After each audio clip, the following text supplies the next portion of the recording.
Hey guys, welcome back to the channel. This is a story about what if Naruto becomes Shadow Fox trainer in Pokemon. Before I start, please support for more amazing content, and do consider subscribing to my channel and share this video with your friends. This is written by AeroZalen and link in description and support writer. Let's start the video. Arrival. Call. Call. Call. When gulls called as they flew overhead, the ocean crashing against the earth beneath them. The sun was shining overhead, the sky was clear, and most Pokemon were lazily resting over playing in the surrounding forest. If one looked closely, they could make shapes like Starlies, Zeravias, Eevees, Ariados, and Ursaring, all lying about like scattered toys. However, if any one of them had looked at the beach at this moment, they would have seen a young boy about the age of 12, wash up on shore. He was wearing a pair of dull blue shorts, with a tattered orange coat and a dingy off-white shirt, also tattered. He was barefooted. Whether he started his journey like that, no one really knew. On his cheeks were 3 whisker marks apiece, almost like scars. He looked dead, but then again, the human will to survive was a strange thing, allowing humans to survive seemingly fatal incidents. One Pokemon, however, did take notice of him, as it crept slowly closer and closer to the downed human, who began stirring. The boy opened his eyes to see where he was. Electric blue orbs swirled in their sockets, trying to find some familiar surroundings, until the boy realized he couldn't remember what he was looking for. He could call up basic math, English, and writing skills, but he couldn't remember any history or what his home looked like. Slowly getting his arms under himself, he pushed himself into a sitting position, and held his head as a migraine hit it, before a flash, a broken memory, went through it. Fire, there was fire everywhere, yet the flames only seemed to lick at his heels, never truly burning. Naruto ran for his life, trying desperately to escape the danger only to run into a cloaked man. Looking up, Naruto saw red eyes swirling, before everything went black. Shaking his head, he heard a loud snarl behind him. Sharpedo. He barely had time to turn to see a creature jumping out at him out of the ocean. It had a large mouth full of sharp teeth, one of which was broken, and 2 beady eyes which were fixed on Naruto. Its upper half was navy blue, and the lower portion was whitish, and 2 fins stuck out of the top and bottom. Next to the man was a tall man with blue skin and seemingly gills on his cheeks, similar to his whisker marks. On his back was a large object wrapped in bandages. He gave a half smirk before doing some strange hand seals, water swirling around him as it barreled at Naruto, sharks appearing in the water, snapping at the blonde child. Another broken memory of some time before this. Naruto tensed up, not ready to die yet as he saw his life flash in front of his eyes, which was basically a lot of black and bowls of ramen. He was certain he was going to die until a ball of purple energy collided with the creature's open mouth, throwing it back into the ocean. The creature simply growled at losing its prey to a tiny scrap of fur like the one that attacked it. Still, the boy seemed to gather his feet under him and scramble up the beach further, out of its reach, unless it planned to trap itself on dry land, where it would slowly die. So, it turned around and swam out to sea again, leaving the boy alone. Naruto breathed heavily at the near-death brush. Had it not been for that ball, now then, back to his original predicament, where was he and was this home? He, however, didn't get the chance to think before another ball hit him, throwing him back down the beach. Looking up, he saw a small black fox raising its snout, forming another one of those balls which it threw at Naruto, who rolled to the side, the explosion still hitting him with sandy shrapnel. The fox prepared another ball which it shot at Naruto, who couldn't dodge this time. Getting hit in his chest was the clothing did nothing it take any damage as it was reduced to strips of cloth, falling off of Naruto's body. Feeling the pain, and seeing the many scars that littered his torso, Naruto did the natural thing for a boy his age. He began crying. The fox had its snout raised for another attack, when it heard the cries of Naruto, and slowly let the attack dissipate before slowly tiptoeing over to Naruto, who was now sniffling. I don't know where I am, I can't remember home, and I've almost been killed twice already by these strange creatures. I want my mommy! Naruto wailed as tears streamed out his eyes, wetting his shorts before he felt a wet snout touch his arm, and looked to the side to see the little black fox that was firing those balls at him. It looked at him with wide eyes before giving a low whine and soft so as Naruto glared at it. Of course, when tears are falling in a way reminiscent to a waterfall, glares seem to lose their power, so instead simply said, "Punk." This had the effect of making it growl and bark back, "Zio! Zora!" before head-butting Naruto's already damaged gut, causing the boy to tumble backwards where the black fox jumped on him. It proceeded to stand on the downed Naruto and loudly proclaim its victory over a human. Naruto growled back as he swung his arm around to hit the small fox before stopping short, and instead petting the fox behind the ears. "Sorry boy, I suppose I'm intruding on your territory, you might have family around here," Naruto said lowly, so the fox wouldn't hear him. But the fox was a creature raised to hear minute noises to survive, and it did hear him. At the mention of family, its head drooped and gave a whine again, letting Naruto know he had said something wrong. "Oh, I'm sorry, did you lose your mommy too? I guess we have that in common, little guy," Naruto said, setting the fox to the side so as to sit up, before pushing himself to his feet only to stumble and fall back down to his knees, this time staying there. "Zo? Zo? Mommy? You lost yours too?" the little creature said, understanding Naruto's observation. This was its problem. It had been raised in captivity so it could understand English, as well as speak it. Of course, it usually chose not to do this because it reminded it of its mother, who had taught it how to speak.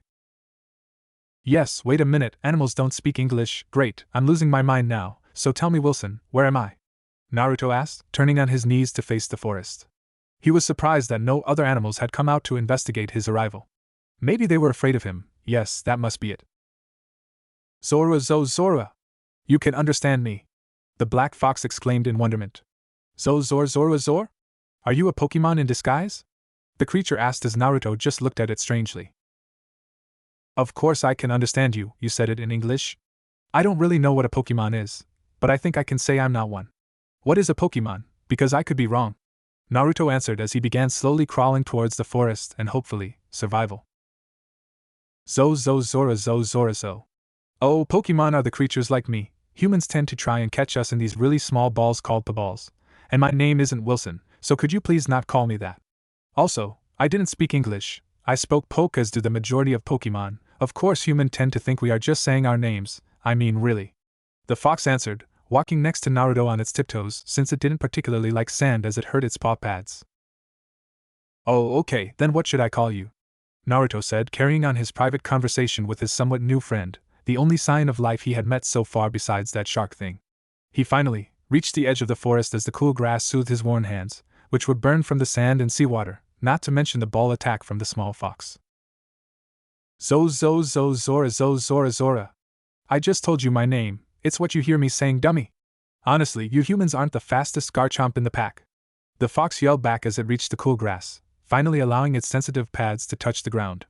It took a long sniff, taking in the smell of the forest before turning to its left and finding a bush covered in blue oblong berries. "You call me a dummy, yet I just told you. It sounds like English to me, so I would appreciate it if you would give me your name." "I'll give you mine so we'll be even," Naruto said as the fox came back, dropping a branch with some berries in front of him, which he shoved into his mouth before offering one to the fox. Zora. "Oh, well, it's Zora," the small fox, now named Zora, said, blushing at being called out. Remembering Naruto's promise, she turned back to him, expecting him to loudly proclaim his name with a degree of pride. "Oh, that's a pretty name. Would you mind if I just call you Shadow, Zora?" Naruto asked, and receiving a nod of assent, continued his speaking. "Cool, well, Shadow, my name is Naruto," Naruto said in a kind of dejectment, something Shadow noticed. Zora, Zozo? You don't like your name, I suppose I could just call you Orange?" Shadow replied, testing the new name, which Naruto grimaced at. Zora. "Well, if you don't like that, then how about Z?" Shadow said. This time Naruto had a thinking look on his face. "Why not N? After all, if I'm going to simplify my name, shouldn't I just use my own first letter?" Naruto asked in a questioning manner as he struggled to push himself up on two legs, finally settling on a stumbling walk towards a cave, using trees as supports. Zora. "Well, my mom's partner's name was N, so I chose Z, for Zora," Shadow explained as she winced as an image of her mom and her partner flashed. Pushing onwards, she led Naruto into the cave, where he fell to the ground, using the wall to lean against. "Oh, well, I guess I can be Z then, the dead last of the alphabet, the underdog, and the perfect alias for the partner of Shadow," Naruto, or now Z, proclaimed loudly, the sound echoing off the walls of the cave as Shadow tensed up at a soft fluttering sound deeper in the cave. "So, tell me, Shadow, what was your life like when you were younger, or I suppose what I mean is, how did you get to this place?" Z asked innocently, noticing Shadow's tension at the sounds, and wanting to unwind his new friend. Shadow decided that the sound wasn't important for the moment, so she turned her attention back to the boy with her. Sighing, she began her story. Flashback. The boat pitched to the side, throwing her little Zoro against the wall, having the added side effect of dodging her shadow ball attack that now instead collided with a picture of Getsus, her partner's father. The Zoroark snickered at the broken picture. She really hated that man. He smelled like danger, and she had seen how he treated his Pokemon. Thankfully, his son had turned out like him, instead becoming the champion of Pokemon, trying to free them from their abusing trainers.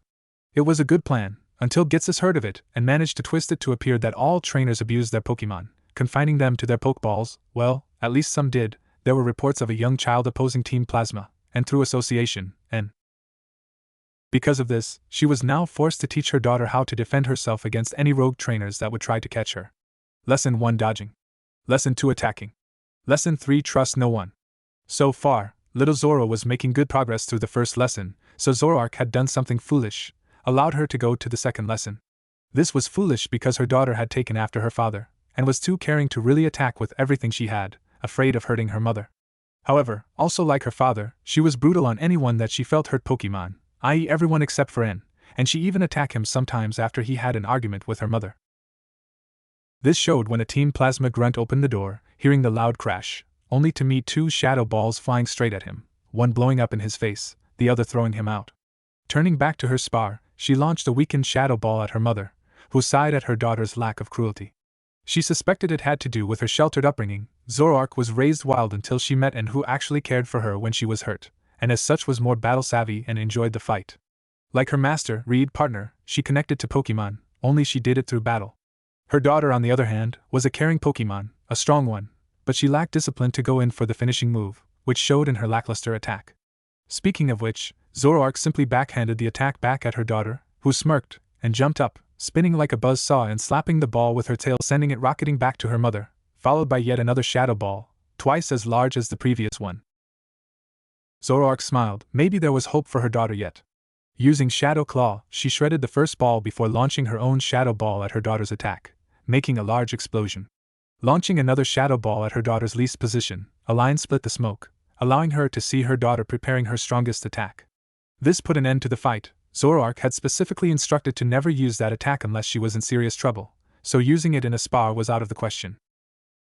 Unfortunately, the ship pitched again right then, throwing Zoro off kilter as the ball hit beside her, throwing her into the wall as her half-prepared attack went off, completely destroying the wall as she hurtled across the room, straight for the hole. Zoroark ran as fast as she could to stop her daughter from going out the hole, only for the ship to pitch, throwing her into the wall while her daughter slid even faster, her eyes wide with fear as she tried to stop herself. But being a pre-evolution, she wasn't gifted with claws like her mother, and her fangs were still coming, as she couldn't grasp anything. Her mother was helpless to stop her, only able to give her some parting advice. Zora, I can't save you, so please come back to me. Find a strong partner, like N. That's the thing about us, our soulmates can understand us. True partnership spans any language barriers. Find your partner, and come back to me, show me the fruits of your companionship, make lots of friends, and most importantly, remember that I love you. Zoroark yelled as her daughter only had time to nod before she vanished out the hole and into the pitching ocean, an almost certain death. Flashback end. Wow, so you think I'm your partner since I can understand you?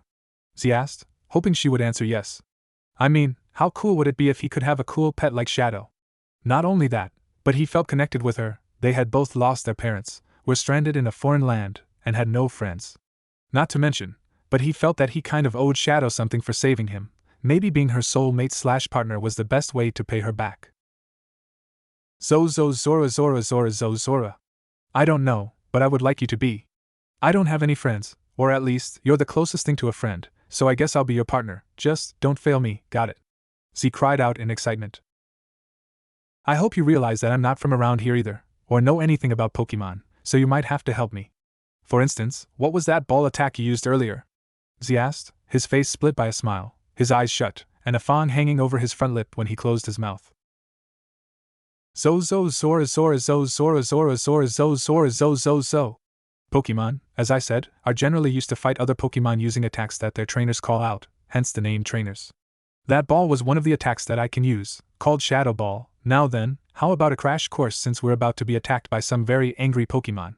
Shadow exclaimed very quickly before leaping up onto Z's shoulder, preparing another Shadow Ball, which she launched into the darkness, being rewarded by a cry of Gol Gulbit as the Pokemon appeared out of the darkness, chasing Z and Shadow out into the forest. Looking back, Z got a good look at their attackers. 12 bat-like creatures flew behind a larger bat-like creature with its mouth open, 6 to each side. Sensing danger, Z rolled to the side, dodging several needles that pierced into a tree, causing the tree to begin dying.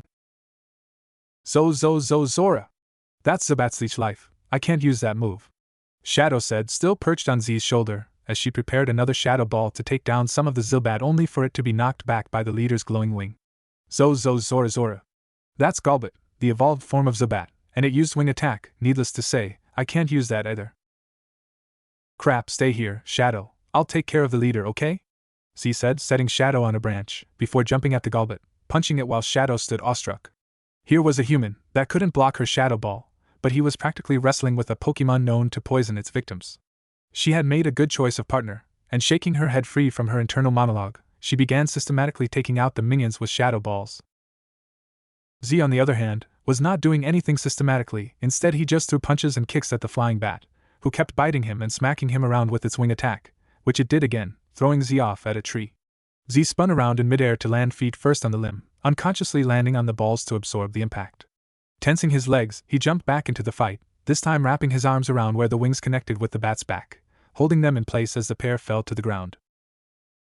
Shadow ball, if you please, Z ordered, gritting his teeth at the exertion of holding the Golbat down. It had more muscle than he thought. Shadow saw he was having trouble, but she didn't want to throw an attack at the Golbat when he could get hurt. Her momentary pause was noticed as he looked at her, his arms straining, his teeth clenched, his hair bristling. Then she saw it. 2 ears popped out of his hair, and a bushy tail popped out of his tailbone. Then she blinked, and they were gone. She realized right then, Z wasn't normal, he was her partner, and he wouldn't die from the attack, so she raised her snout, gathering more and more power into the shadow ball before throwing her snout down, unleashing the attack.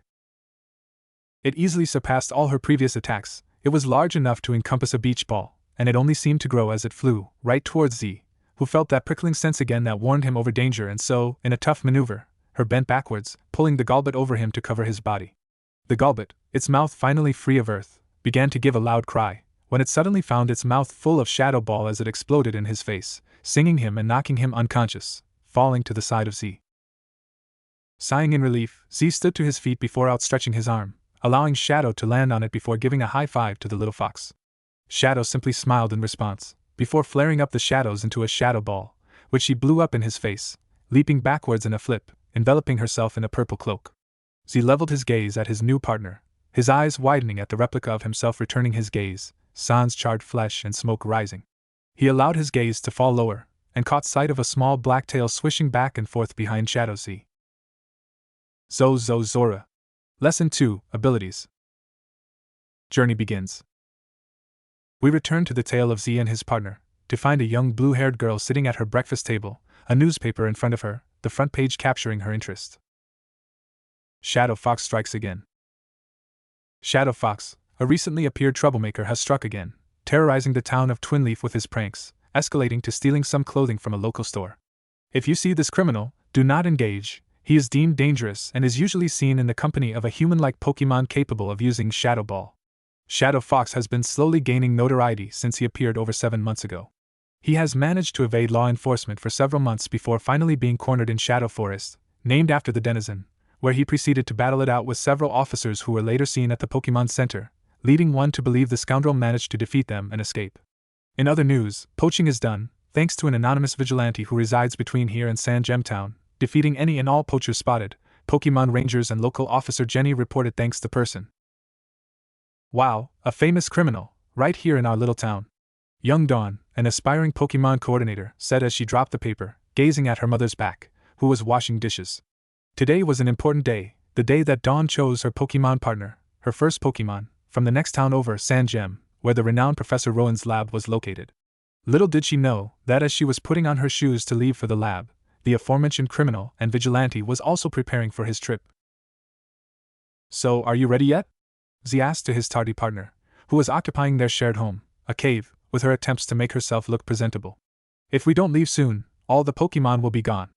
Z urged his friend as she sauntered out of the cave, returning to fox form to ride on his shoulder. Am I not enough for you? I swear, after teaching about Pokemon, you seemed ready to go out and take on the champion. Not to mention catch every Pokemon that crosses your path. Honestly, I have to get a childish partner that total conflicts with my personal opinions. Shadow admonished as the pair began walking out into the forest, Z placing his hands behind his head as Shadow flicked her tail up, tilting his treasured hat. Adjusting it back with a care that seemed inhuman, he he retorted in a very defensive tone. That's not true at all. I truly care for Pokemon. I mean, I do attack all the poachers that come through here. All I have to say is, they can't be captured by abusive trainers if I'm their partner, now can they? Besides, I'll feel better once I know you're safely inside a Pokeball, so no random famehound trainer will catch you unawares. Z admitted as Shadow snorted before launching a quick succession of shadow balls in a seemingly random direction, only for a large bear to appear from behind a tree. Haha, did you think I would leave without saying goodbye, Ursa?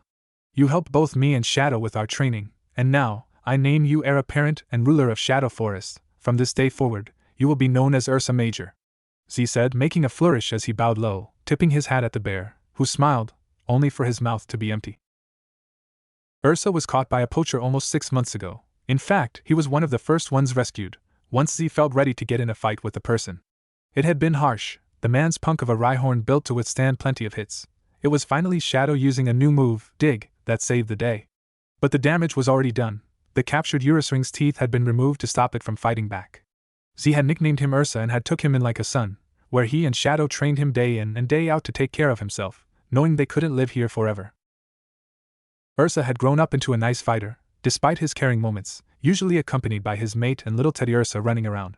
Shadow had translated once for Ursa that Z was a bad influence after they caught little Teddy stealing honey from Combi, and then leading them into town to attack villagers. He had learned his lesson when one Combi evolved into a Vespiquen and chasing him around the forest before being stopped by a barrage of shadow balls and slashes, courtesy of Shadow and Ursa, respectively. Smiling in return, the pair continued walking towards the edge of the forest, meeting other Pokemon they had saved over the course of Z's residence in Shadow Forest. To the side, a shining Staravia was perched on a low branch, her beak open mid-call. Yes, I'll be safe, Star, just you do the same, K? Shadow said, flashing a supposed thumbs up and smile, but since she lacked any fingers or toes, it looked more like she raised her whole arm up, flexing. Star, Staravia! The bird cried before leaping from the branch and flapping her wings, soaring over the forest, leaving behind a chuckling Shadow, who soon motioned for Z to continue walking. Once again, the cacophony of Pokemon cries went out to their savior, Z and Shadow, who most owed their life and or freedom to. As the Pokemon of Shadow Forest kept crying, Z simply lowered the brim of his hat to overshadow his face, although Shadow could hear silent sniffles, feeling his shoulders shake slightly, and just from being his partner, let her know that he was having a hard time keeping it together. Trying to be strong for everyone was one of the things she admired in him. He never let his happy expression drop visibly, but she could pick up the minute changes signaling his discomfort. They had almost reached the light shining through the branches, showing the border between the forest and Twin Leaf Town, when a weight placed itself on Z's back, causing him to stumble slightly before righting himself to reach behind him and lift the offending Pokemon into the air, smiling to show that he wasn't upset. In his grasp was a Glamour, who was wrapping her tail around Z to try and keep him from leaving. Tears were in her eyes as she didn't want her hero to leave her. I know, Silver, I don't want to leave either, but I made a promise to go out and help Shadow grow stronger and find her family. You should know how crucial a family is, Z said, wrapping Silver in a deep hug. Silver was abandoned by her owners when they simply grew too old to truly care for the growing Pokemon, the way they felt she needed, so they gave her to their granddaughter, who was a bit on the abusive side. She could have lived with it, except she lost her sibling in the process, who the granddaughter deemed too pretty and therefore by proxy, weak. Unable to go back for her sibling, Silver was forced to go with her trainer to nearby Jubilife City, and from there, to the forests. Silver was released after she refused to fight off a pack of rabid Bizel, her new trainer saying she wouldn't have any deserters in her army. Silver had wandered around the region, trying to find her sibling, only to be cornered by the rabid Bizel from before, where she was almost drowned in the nearby river. Just when her vision began blackening, a set of strong arms swept her up and carried her to safety, nursing her back to health in her savior's cave. Glamo. The cat said, nuzzling into Z's cheek before wriggling free and sitting down as if waiting for something to happen. I promise you though, Silver, if I find your sibling, I'll direct them back to you. Because that is the way I live my life, by never going back on my word, Z said adamantly as Silver's tears burst forth, the little cat using her tail to wipe her eyes dry. Turning on his heel, Z suddenly sprinted off, unable to face his friends anymore, the feelings of abandonment too real for his tastes. He knew in his heart it wasn't the same, but he couldn't help it, he just cared too much. Not opening his eyes until he was sure he was clear of the forest, Z finally stopped halfway to Sand Gem Town, Shadow somehow managing to cling to his shoulder as he ran. His treasured hat was also still perched on his head, containing his wild sun-kissed hair from escaping. Deciding that he was far enough away, he opened his eyes to see his trip to Sand Gem Town, After all, it was the beginning of a new chapter in his life. Looking around, he saw many Pokemon enjoying the beautiful day, flying types floating lazily through the air, like lost balloons, normal types were napping or playing with others, bug types were sitting there expressionless. At the corner of his vision, he saw electric types training among themselves. He gave a small shudder. For some reason, he was afraid of electric types. Usually it was okay, it just got bad when they were larger and more human size. Shaking his head free, he smiled brightly, Shadow mirroring his smile, though hers was exceptionally less bright, more like a predator that had spotted their prey. Noticing the smile/smirk, Z addressed his partner. And you say I'm the abusive one, when you're probably about to do something that will end up with me carrying you to a Pokemon Center. Tell you what though, I'll let you battle my new Pokemon to help get him up to par with your level of fighting, K? Z said, to which Shadow gave a minute nod as the foxish pair continued walking to Sandgem Town, and Z's next partner. Even though the trip took well over 3 hours, Z and Shadow enjoyed getting to somewhat explore the nearby areas. While they knew Shadow Forest like the back of their hands, they had never left it, until today that is. And what a day it was, the sun shining warmly on them, as if embracing them, wishing them good luck on their journey. The added good wishes seemed to make Z walk even faster until he just couldn't hold it in any longer, and took off again in one of his breakneck runs that Shadow swore he only did to annoy her. Well, she'd show him. Charging up a shadow ball, she burst it right in his face, singing it, yet his hat seemed untouched.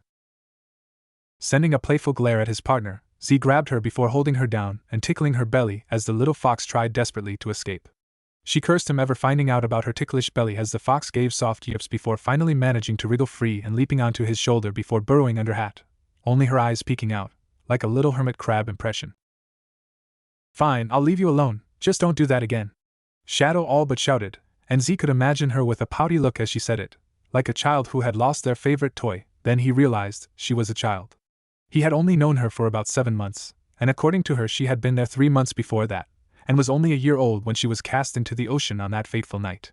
In terms of Zoro years, she was 2 years old, still another year before she would even enter a mating cycle, Z blushing at the thought. Shaking his head free, he went back to walking, enjoying the scenery, and the Pokemon around him, until he finally arrived at Sandgem Town, despite the fact it was mid-afternoon now, and the chances of him getting a Pokemon today were low. However, fate shined kindly on those that she has chosen as her champions as Z got directions to Professor Rowan's lab, which was located at the end of town, backed by a forest. Walking in, Z almost got his head clear-cut by an angry flamethrower, saved only by his honed senses from fighting poachers who had a tendency to attack him directly. He ducked low, moving into a forward roll as his hat floated momentarily, being held up by the heated air catching in it, Shadow jumping clear the minute they entered the lab, using her ability to change into her human form. I'm sorry, I don't know why he's so riled up right now," a voice said as a man came into view wearing a white overcoat, his arms restraining an angry Pokemon. "Oh, it's fine, I'm used to being attacked by wild Pokemon.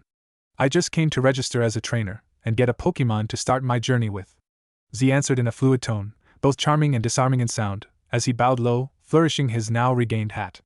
Looking to the side of the door, he saw Shadow leaning against it, her chosen attire for her human form riding up on her smooth legs, something Z blushed about as he turned back to Professor Rowan.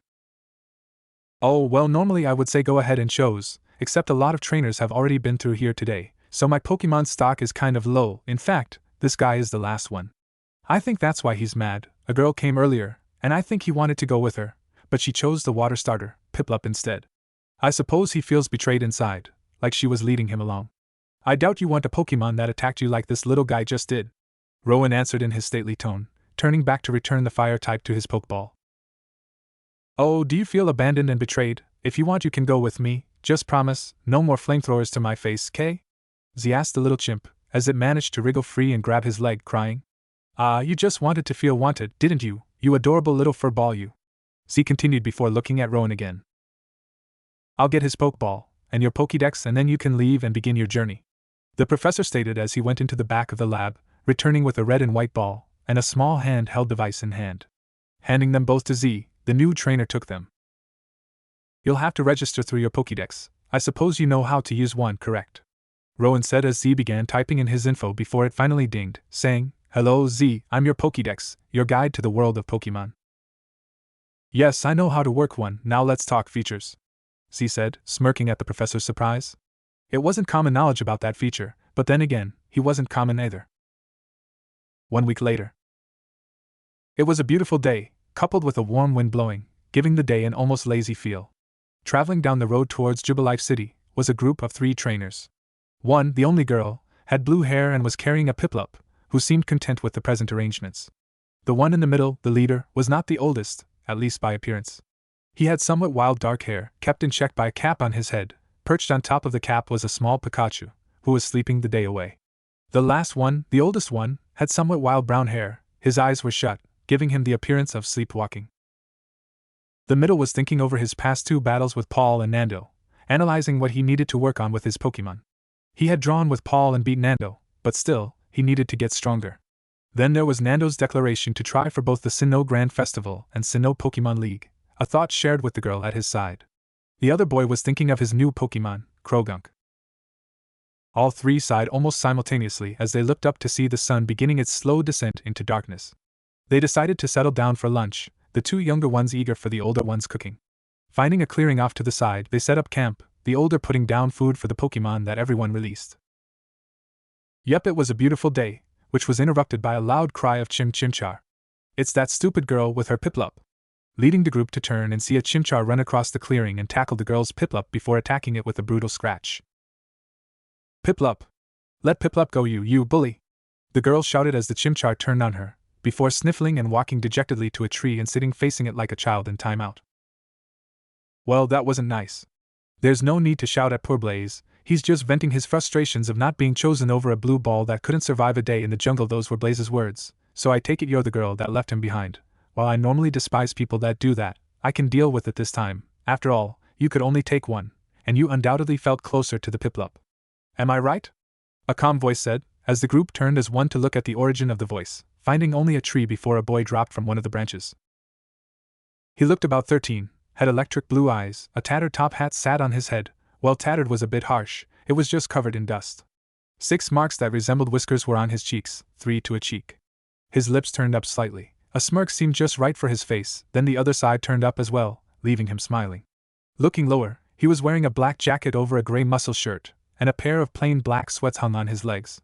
On his feet was a simple pair of orange tennis shoes. Overall, he looked rather dignified by how he held himself, yet humble as he extended a hand in greeting. I'll still have to teach you the error of your ways, though, the boy said before turning to the youngest boy and seeing a yellow mouse sitting on his shoulder. Tensing up, he addressed the boy. You as well, would you also do me the pleasure of having a double battle if you will? The boy asked, extending his arm to the side as Blaze landed on it, beating his tiny chest, before releasing a gout of flame into the air. Double battle? What's that? The girl asked, the boy knowing already, having been in a couple. A double battle is where you fight with 2 Pokemon together, rather than one. There are 2 variations, either you use 2 of your own Pokemon, or you and a partner fight together. So, how about it? The boy said before holding up a hand for pause. I'm sorry, here I am asking you for a battle and I don't even know your names, or you mine. My name is Z, the eternal champion of Pokemon. Z announced, bowing low. You're the champion? The boy asked hesitantly, the girl staring awestruck. What? No, it's just a title. I'd just started my journey and wanted something cool to say when I introduced myself. Z answered, the group face faulting. Picking themselves up, the boy sent his Pikachu and the girl sent her Piplup out to battle. So, I take it you accept. Excellent. But I still don't have your names, Z said before reaching up under his hat and pulling out a Pokeball, which released a red beam returning Blaze to his ball. The pair blushed before introducing themselves as Ash, the boy, and Dawn, the girl. The older boy introduced himself as Brock. Walking to the middle to referee, he looked expectantly at Z. Go ahead and release your Pokemon, Brock ordered. Aye, sir, Z answered as he reached back into his hat, pulling out another Pokeball. Okay, here we go. Shadow, Blaze contest form, Z shouted as he flicked the 2 balls into the air, bouncing off one another to release his 2 chosen fighters. The balls fell back to earth, Z sweeping his hat out to catch them, as the 2 Pokemon landed. A small black-gray fox with a hat similar to her trainer's landed, her gaze leveled straight at Pikachu. Hey you rat, I hope you have what it takes to make me be serious, I need a good fight. Shadow called out at Pikachu, who simply smiled slightly, the prospect of a good battle sounding good right now. The other one, a small orange monkey with his hair styled into horns, was shooting a heated glare at Piplup, who returned the glare with a cool fury. I'll show you what it means to take battling as a religion. I won't rest until I stand over you and laugh, ha ha, just like that. Blaze screeched, Piplup simply glaring on, ignoring the little monkey. Begin, Brock said as the battle commenced. Shadow, use Shadow Ball. Blaze used Dig right behind Shadow. Z ordered. The two Pokemon nodded for a second, then following their given orders. Shadow charged up a Shadow Ball and launched it at the advancing Pikachu, who dodged to the side, continuing on to attack Shadow. Piplup, on the other hand, began launching a stream of bubbles at Shadow, forcing the little fox to jump into the air to dodge, where she couldn't dodge the leaping Pikachu. Buzzsawing, Pikachu slammed an iron tail down on Shadow, throwing her at the ground, only for Blaze to pop at the last second, catching his partner, preventing additional damage. Sharing a private discussion really quickly with their trainer, they resumed the battle. Blaze, use your legs to throw Shadow back into the air, then fall backwards into the hole and use Dig again. Shadow, use Shadow Tackle to hit Pikachu. Z ordered as Shadow returned to midair to attack Pikachu. Charging a Shadow Ball, she launched it slowly, allowing herself to become enveloped in the attack as she met Iron Tail with Shadow Ball Enhanced Tackle, the two attacks exploding and throwing Pikachu backwards, and Shadow plummeting, only to right herself and launch another Shadow Ball, this time at Piplup, who jumped back to dodge. This, however, made it fall for the trap as Blaze came up behind it, knocking it into the air where it collided with Pikachu. Shadow, prepare for Phase 2. Blaze, use the underground track to gather speed while using Flame Wheel. Z ordered, as both nodded, Shadow vanishing back into a hole to gather power into her next attack while Blaze disappeared down the hole he popped out of, enveloping himself in fire as he began rolling around the circular underground track, slowly gathering more speed on each turn. Bursting from the ground, Blaze found a bubble beam hitting him head-on as his attack lost some power, before Pikachu hit him with an iron tail to the forehead, stopping him in his tracks, the bubbles still pummeling him. He tried to move to the side, only to be met with a quick attack to the gut by Pikachu as the little fire type was sent skidding across the ground. Finally stopping, Blaze forced his arms to work as he stood, his body littered with wounds from the hard battling. Passion, ignite! Z shouted as Blaze felt himself begin heating up, his tail flaring up higher and higher, the heat causing sweat to appear on Pikachu's and Piplup's faces. Taking a deep breath, Blaze unleashed his now supercharged flamethrower, charring the ground black as Pikachu knocked Piplup out of the way, the attack catching the tip of his tail. He let loose a sharp cry of pain as he felt the heat rush over his most sensitive, sans his cheeks, area. Shadow, let's take it up a notch, shall we? Z asked, receiving a cry of assent from his first and most trusted partner. Shadow popping up out of the hole finally, she felt the increasing heat from Blaze as he puffed out his cheeks in preparation for one of their team attacks. Okay, Blaze, Shadow, use Shadow Flame Spear. Z ordered as both Pokemon grinned, sending a shiver of fear to go down Pikachu, Piplup, Dawn, Ash, and Brock's backs as they imagined immense pain coming. Blaze exhaled, sending out every ounce of fire had felt into a powerful flamethrower, which was bad enough before Shadow launched her signature move, only 3 times bigger, and twice as fast, as it mixed with the fires, turning them jet black, and speeding them up further. Even if Pikachu and Piplup had seen the attack coming, they couldn't move fast enough to dodge as it swept over them, throwing them back against a tree, breaking the tree, and into a rock. Within seconds, the only traces of the attack was the 10-foot-wide line of black, the tree being burned on impact as it was destroyed. Seeing the swirls in both Pokemon's eyes, Z recalled both of his as they began to fight over who got to ride in the hat. Knowing that they were powerful opponents that gave their all, Z decided against telling them that his Pokemon had a combination more powerful than that. Dropping his Pokédex, he ejected the disc, storing it in a disc pouch, his combination now recorded in actual battle. Walking over to the two trainers, he saw them doting over their Pokemon who had awakened to find they had both lost, and somehow survived that attack. Yeah, sorry about that, I was having a lot of fun, and didn't mean to end the battle with such a curb-stomping attack. Anyways, I'm Z, as I've already said, and I'm aiming for the Grand Festival and Sinnoh League. How about you two? Z asked as Dawn returned Piplup to its Pokeball, Ash picking Pikachu up and holding him before setting him in his backpack. Another one, huh? Well, I'm aiming for the Sinnoh League, Ash said as he began walking back to eat his finally finished lunch. I'm aiming for the Sinnoh Grand Festival as well, to be top coordinator just like my mom, Dawn said, striking a pose. So that's your motivator. How about yours, Ash? Why do you want to compete in the Sinnoh League? Z asked as he sat down at the makeshift table, pulling a thermos out of his hat, popping the lid to sniff the soup inside. He chuckled internally as he thought of where he got the hat. About 2 months after landing, a straw hat swept up on the beach. Within the week, this guy came rampaging about, claiming someone had stolen his hat. Z had found the hat, but needed money, something the guy didn't seem to want to give up. Finally, they settled on a bargain, the straw hat for the top hat, the guy saying he had found it on an island way south on an adventure. The hat had strange drawings inside, but none of the crew could figure out what it did, so they just gave to Z in exchange for the captain's hat. After they had left, Z was playing with it, and thought of a plate of food, and pulled it out of the hat. Since then, as long as he could think and envision what he wanted, he could pull it out of his hat. Well, my dream is to be a Pokemon master, Ash said, his conviction making Z smile in response. That simple, huh? Well, I want to compete in the Sinnoh League because rumor has it, not only does the winner get to fight the Elite Four, and then champion, but also, they get access to the Battle Ferry, a ship that will take you to a faraway land called Genova. That's where Shadow's from. She was separated from her mother, and I promised to get her back to her. As for the Grand Festival, I love using big showy moves, and proving that Shadow and my other Pokemon are the coolest Pokemon ever, so what better way than by competing in contests with them? Z said, presenting his logic as if daring one of them to find fault with it. Well, I guess that makes us rivals, huh? Dawn said, returning Z's eager gaze. Wait, you Pokemon is from another land, maybe that's why my Pokédex didn't register her. Ash wondered aloud as Z and Dawn began discussing move combinations and what Pokemon looked cute or cool. So, tell me, are you guys headed to Jubilife City? Z asked the group as they nodded as one, something that was starting to seem strange to Z. Would you mind if I came with? I don't want to leave just yet, I would enjoy some company on the trip, and I think Blaze hasn't finished beating up your Piplup yet, and Shadow needs a strong opponent to fight her like your Pikachu. Z asked, hoping for a yes, which he got.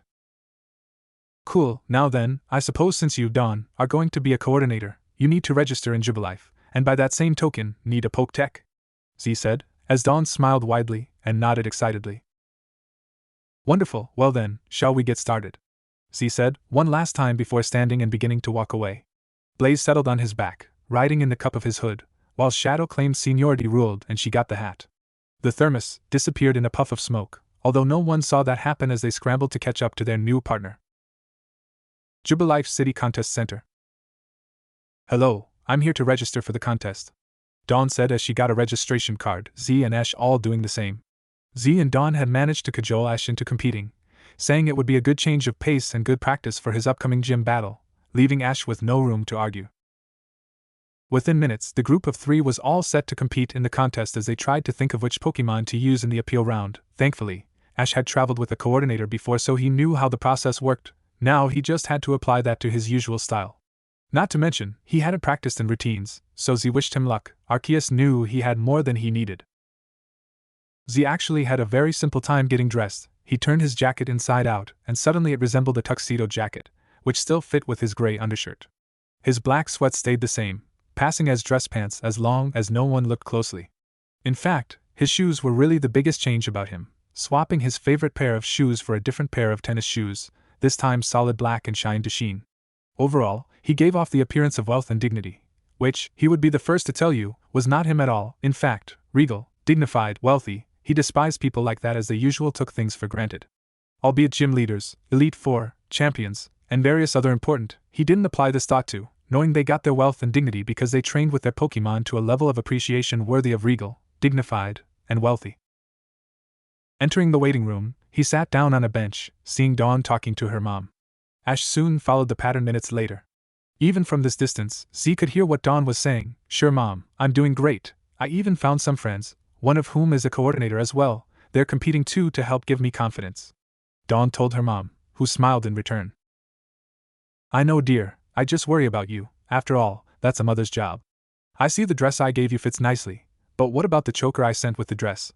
Johanna, Dawn's mom, said, looking at her daughter expectantly, as if she expected the aforementioned article of clothing to suddenly appear, which it did not. I know, but there's no need to worry. But I have to ask, what choker, Mom? I didn't see one in the package. Dawn said, suddenly frantically searching everywhere for the choker. Hearing the dinging signaling to start soon, she became even more frantic. Oh, I'm sure you'll find it, dear. Just remember, I'll be watching from home, and you have your friends there with you, her mom said before hanging up the video phone as Dawn continued searching frantically for the rest of her dress. Meow. Glamo. A Pokemon said from behind her as she turned to see the catty Pokemon, sitting calmly behind her. It looked just like a conventional Glamo, except for the gleam of its fur, showing it was well taken care of, and the choker/ribbon tied on its tail. You little thief, did you steal my choker? Dawn questioned the Pokemon, apparently forgetting it couldn't speak English, or that she was lying on the floor still, as she heard footsteps coming up behind her. I'm sorry, Glamo has a habit of wandering off, although never too far, and taking things it likes. A girl said as Dawn looked up to see a girl with reddish hair, who was the apparent trainer/coordinator of the thieving Glamo, who jumped up and off Dawn back to its owner. The girl untied the ribbon from Glamo's tail, and helped Dawn back to her feet before helping her put the ribbon on. Turning around, Dawn introduced herself, followed by the girl doing the same, introducing herself as Zoe. Calling Z and Ash over, Dawn introduced them to Zoe as they introduced themselves. "Well, it was nice to meet you. I hope we'll get to see each other again during the contest," Zoe said as she turned to leave, Glamo trailing behind her.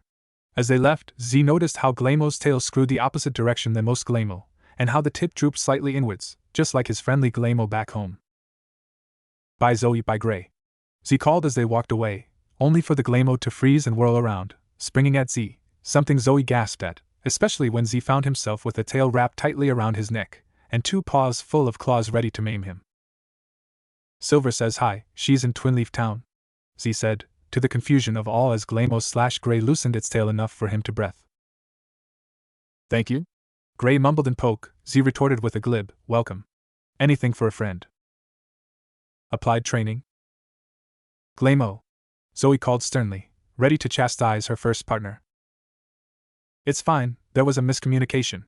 Isn't that right, Gray? Now then, you better go back to your trainer, or else Silver would be unhappy with you," Z said, Glamo purring in response before it jumped off of his shoulder, landing in front of Zoe, nuzzling her leg.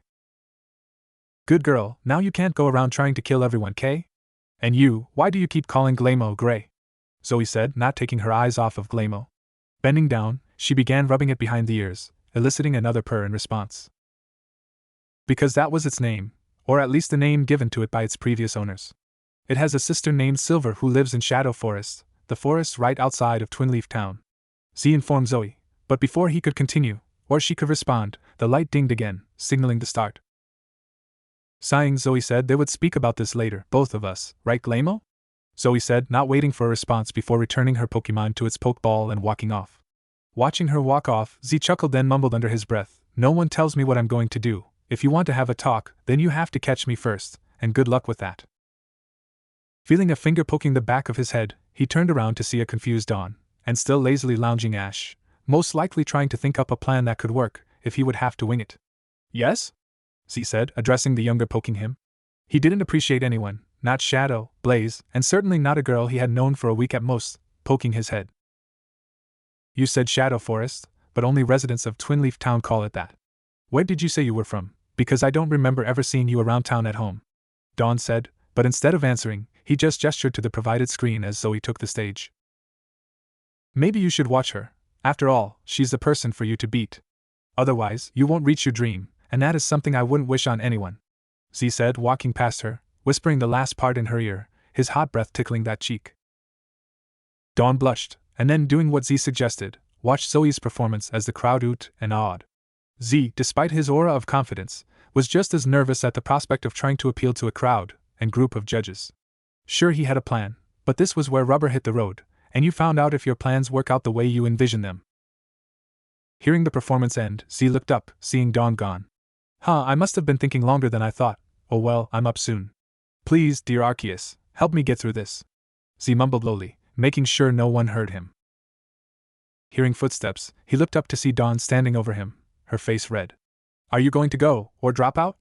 Dawn asked as Z caught on, his eyes widening as he jumped to his feet running towards the stage, arriving just in time for his turn.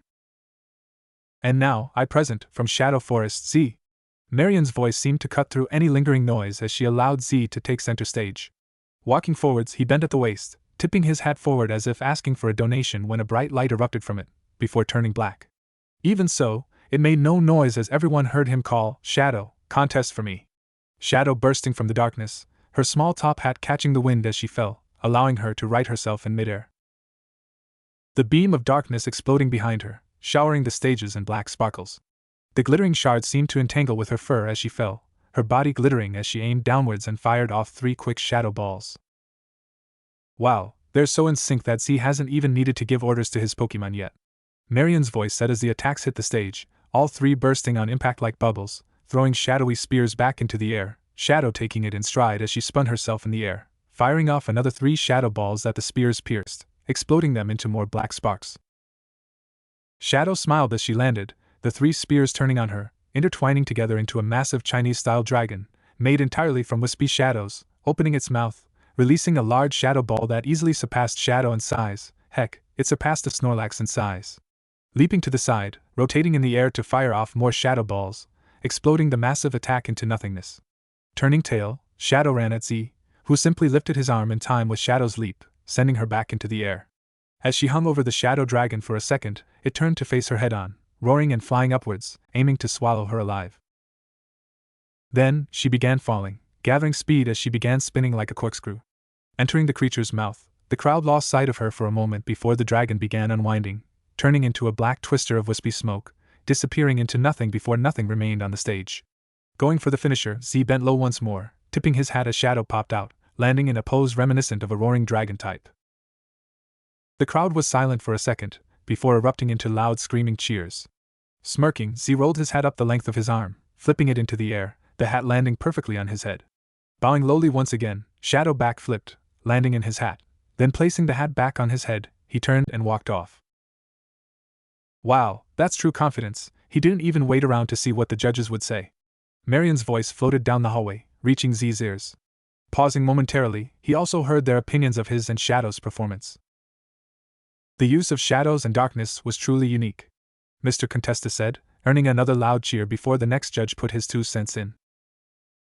Remarkable, Mr. Sukizo said, eliciting another cheer. The bond between Pokemon and Coordinator surpassed all expectations, Nurse Joy said, her cheerful tone raising yet another roaring cheer for Z and Shadow. Smiling, Z turned on his heel and continued walking towards the waiting room. Entering the threshold, he was met with a blue blur that he narrowly dodged thanks to his honed sense of danger warning him, reaching up to grasp the frame, lifting his body up and over the tackling Dawn. The girl crashing behind him, Z saw Ash still sitting nervously, and deciding to help the young trainer, offered up some advice. You're up next, but just remember, this isn't just your first time either. Me and Dawn are nervous also, Zoe, not so much, but then again, maybe she hides it well. So what if you don't cut it? The Pokemon League isn't won in a day, or reached in a week. The fun is the journey, making memories for old times' sake, and making plenty of friends, she said, giving a nice smile. As went to smile back, when Dawn came back for another pass, this time catching Z's feet, carrying him to the floor with her. Ash decided that giggling would be a better approach before standing as striking his signature pose, then walking off to show the judges how great his Pokemon was. Zoe, on the other hand, just stared at the tackled Z, Dawn now sitting on his chest. Hey, the announcer said you're from Shadow Forest. That's next to Twinleaf Town. In fact, why is that your address instead of? Dawn thought for a second after trailing off, leaving Z to converse with Zoe. So, Gray is Silver's sibling. Well, at least she'll be glad to know that Gray found a nice owner, unlike the last one, Z said, launching into Silver's story of her life, and how she was separated from Gray. Finishing his story, he saw Zoe still staring at him, only this time Gray had joined her on her shoulder. For what it's worth, Gray likes being called Glaymo, it helps it forget about past events. Z finished, Zoe nodding before reaching up and scratching Glaymo under its chin, being rewarded with a deep, throaty purr. Z smiled at the pair, before feeling a movement on his chest. Remembering Dawn, he turned to face the girl who was glaring at him. Only 2 people live in Shadow Forest, so which one are you? She asked, trying not to glare too hard in case he was a good guy. Z almost laughed at the girl. I mean, honestly, who asked someone if they were a bad guy? Any decently smart person would say they were good, and the other ones were too stupid to count. I'm whichever one I need to be to get out of this situation, Z answered, smiling to give him an aura of innocence. Seeming to accept the answer, Dawn led him up, helping him up as they looked to the screen in time to see the judges announced who passed the appeal round. First was Z's, who smirked and simply nodded. Next were 3 nondescript people, followed by Zoe and Ash. Dawn came next, and finally, a platinum blonde. Seeing the picture, Z got a flash of memory once again, the others noticing his sudden tension. Pushing open a pair of double doors, a boy with dark hair styled like a duck's but was tackled to the ground by a pale blonde blur. Looking down at him, Naruto saw a girl with purple clothing and long platinum blonde hair put up in a high ponytail. Inopig, get off of Sasuke-kun! A shrill voice yelled from beside Naruto, but for all his life, he could remember the owner nor could he turn since this was memory. Z shook his head clear of the memory, returning to stare at the picture before noticing the order of fighters, him being all alone on one side, Ash facing Zoe, and Dawn facing the blonde girl. Internally, he was excited to battle 2 trainers and then possibly Ash, Dawn, or Zoe. Externally, he just nodded and wished all 3 of them good luck. Waiting until his match started, Z contemplated using Shadow again, but decided against it as he needed to let Blaze have some fun too.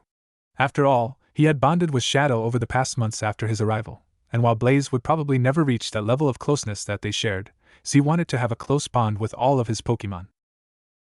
Rising from the seat with a sigh, he dusted himself off and began walking towards the stage, prepared for battle. Allowing a smirk to grace his mouth, Z raised his head to the sky as if looking to the sun. Just you wait, one day, I'll have my name reach as high as any Pokémon can reach, across the seas, in every valley, and on each mountaintop, my name will reach, for I will be the savior of Pokémon. Z almost shouted, his passion taking hold as he gave a little skip, landing on the stage and facing down his opponent. And now, the first battle of the combat round. Z of Shadow Forest vs. Ariel of Sunnyshore's City, begin! Marion called as both coordinators faced each other, the girl going first. Okay, go Phanpy, show them your cuteness. Ariel shouted, throwing a Pokeball out that released a small blue elephant Pokemon in a flurry of hearts. Z chuckled at the girl, then bowing low, flourished his hat. Sure thing, you want a battle, you got it. Blaze, contest for me. Z called, the hat ejecting Blaze in a veritable firestorm. Blaze no longer had his first slash hairstyled, instead he now sported an orange cape on his back that fluttered in the wind. Blaze, start off with Flamethrower. Z said, Blaze nodding before inhaling and breathing out a fiery stream, the fire granting a shadowed look on Blaze's face. Phanpy, don't worry, use Defense Curl. Ariel shouted, Phanpy shaking loose its fear and curling into a ball that glowed light blue, the Pokemon's skin tone making it hard for the defense to be seen. Just in time too, as Blaze's flames washed over Phanpy, both coordinators' pine circle taking a hit, Z's bigger than Ariel's. Blaze paused for a second to inhale once again, giving Ariel the chance she needed. Phanpy, hurry, before it can hit you again, use rollout and finish this. She called, as Phanpy cried out its name in response and began rolling at high speeds at Blaze, who used Flamethrower again, causing the little blue elephant to dodge to the sides, Z's score circle taking tiny hit after hit at the failed attacks. Ariel was so focused on her Pokemon that she didn't notice Z's smirk as he gave his next order. Blaze, as it gets close, fall backwards and launch it into the air. You got it, boss. Blaze answered, bracing its body to throw the ground type into the air. Doing as Z ordered, Blaze fell backwards as Phanpy got near it, the little elephant hitting him, throwing up dust and smoke, obscuring the two Pokemon. Haha, did your little monkey just fall down in fear from Phanpy's cuteness? Ariel shouted, pointing a finger at Z, who simply snapped his fingers, pointing upwards right at a loud cry of, Phanpy. As everyone looked where Z pointed, seeing the blue Pokemon flying through the air, Ariel's points taking a big hit, while Z's took a smaller one, leaving him with 1/3 of his circle left, and 1/2 of hers. Finisher, Grass Wheel. Z called out, confusing his opponent and the majority of people, the ones really into the match not noticing. Blaze gave a thumbs up, and began using Flame Wheel, heading right at where Phanpy would land. Man, you just wanted to confuse me, but I won't let it happen. Phanpy's cuteness will surpass anything you throw at it. Ariel yelled before ordering another defense curl, which Phanpy managed to do while falling. However, this was what Z planned on as Blaze released the Flame Wheel, using the momentum to throw himself into the air, where a green line erupted from his palms, wrapping around Phanpy, as Blaze used the tether to slam Phanpy into the ground. Blaze landed safely on his feet, pointing at Phanpy before doing a thumbs down, smiling and jumping around as the dust cleared, allowing everyone to see that Phanpy was knocked out, swirls in its eyes. The screen over the stage changed to a bigger picture of Z, was it Red Winner? Bowing low, Blaze mirroring his master, the pair walked back to the waiting room, ready to watch the next matches, and prepare accordingly. Entering the room, he high-fived Ash, spun to the side to dodge a flying tackle from Dawn, and sat down next to Zoe on the bench. So, what did you think? Z asked the trio as Dawn stood back up, holding her head. Z gestured to the younger girl as she walked back over to them, sitting down on the bench as well. Ash chose to stand for the talk since his battle was next, and frankly, he was scared to death. Very excellent use of Chimchar's leg power to remove a ground type's advantage, but I have to ask, what was that move you used at the end? Zoe answered, presenting her own question as Z turned to retort, shutting his eyes, slightly unnerving her. The combo, or which move? He asked, and receiving a nod to the first one, although he couldn't see it, he answered, Grass Wheel. Blaze uses Flame Wheel to build up speed and momentum, while charging Grass Knot, then releasing the Flame Wheel with perfect timing, he uses the power to launch himself into the air, and the spinning allows Grass Knot to have further reach. From there, Blaze uses Grass Knot to throw his opponent down, the Pokemon's own weight being used against it. Z explained, using a lecture tone that made those present feel like children being taught ABCs by a teacher. I have a question. It seems like you had that move down pat, but I've never seen you training with it. The other move I could understand, as you probably wouldn't want to use it more than necessary, right? Dawn said. A nod was her answer before Z answered the original question. Don't forget, I was on my own for about a week. That is plenty of time to practice a move to an acceptable level. But you're right, you haven't seen me practice it, or any of my other combos, for the simple fact that I enjoy the night, the darkness. It makes me feel, well, alive. So, I do all of my training at night, while you were getting your beauty sleep, Z said, flicking his hat up as shadow appeared under it, her eyes shining as she nudged his cheek. After all, my best friend is a dark type, so what kind of a trainer would I be if I didn't even like the dark? It would be like you not like the water, or Ash liking the lightning. Well, actually, I suppose that is acceptable. Arceus knows I despise storms, Z said, returning Shadow's affections with a hand behind the ears. Speaking of which, I believe it is your turn, Ash. Zoe, Z exclaimed as the trio looked at the screen just in time to see winner. What they didn't see was who won, or what Pokemon they used. Chuckling, Z gave a light push to both of his new friends, in actuality shoving them to the door.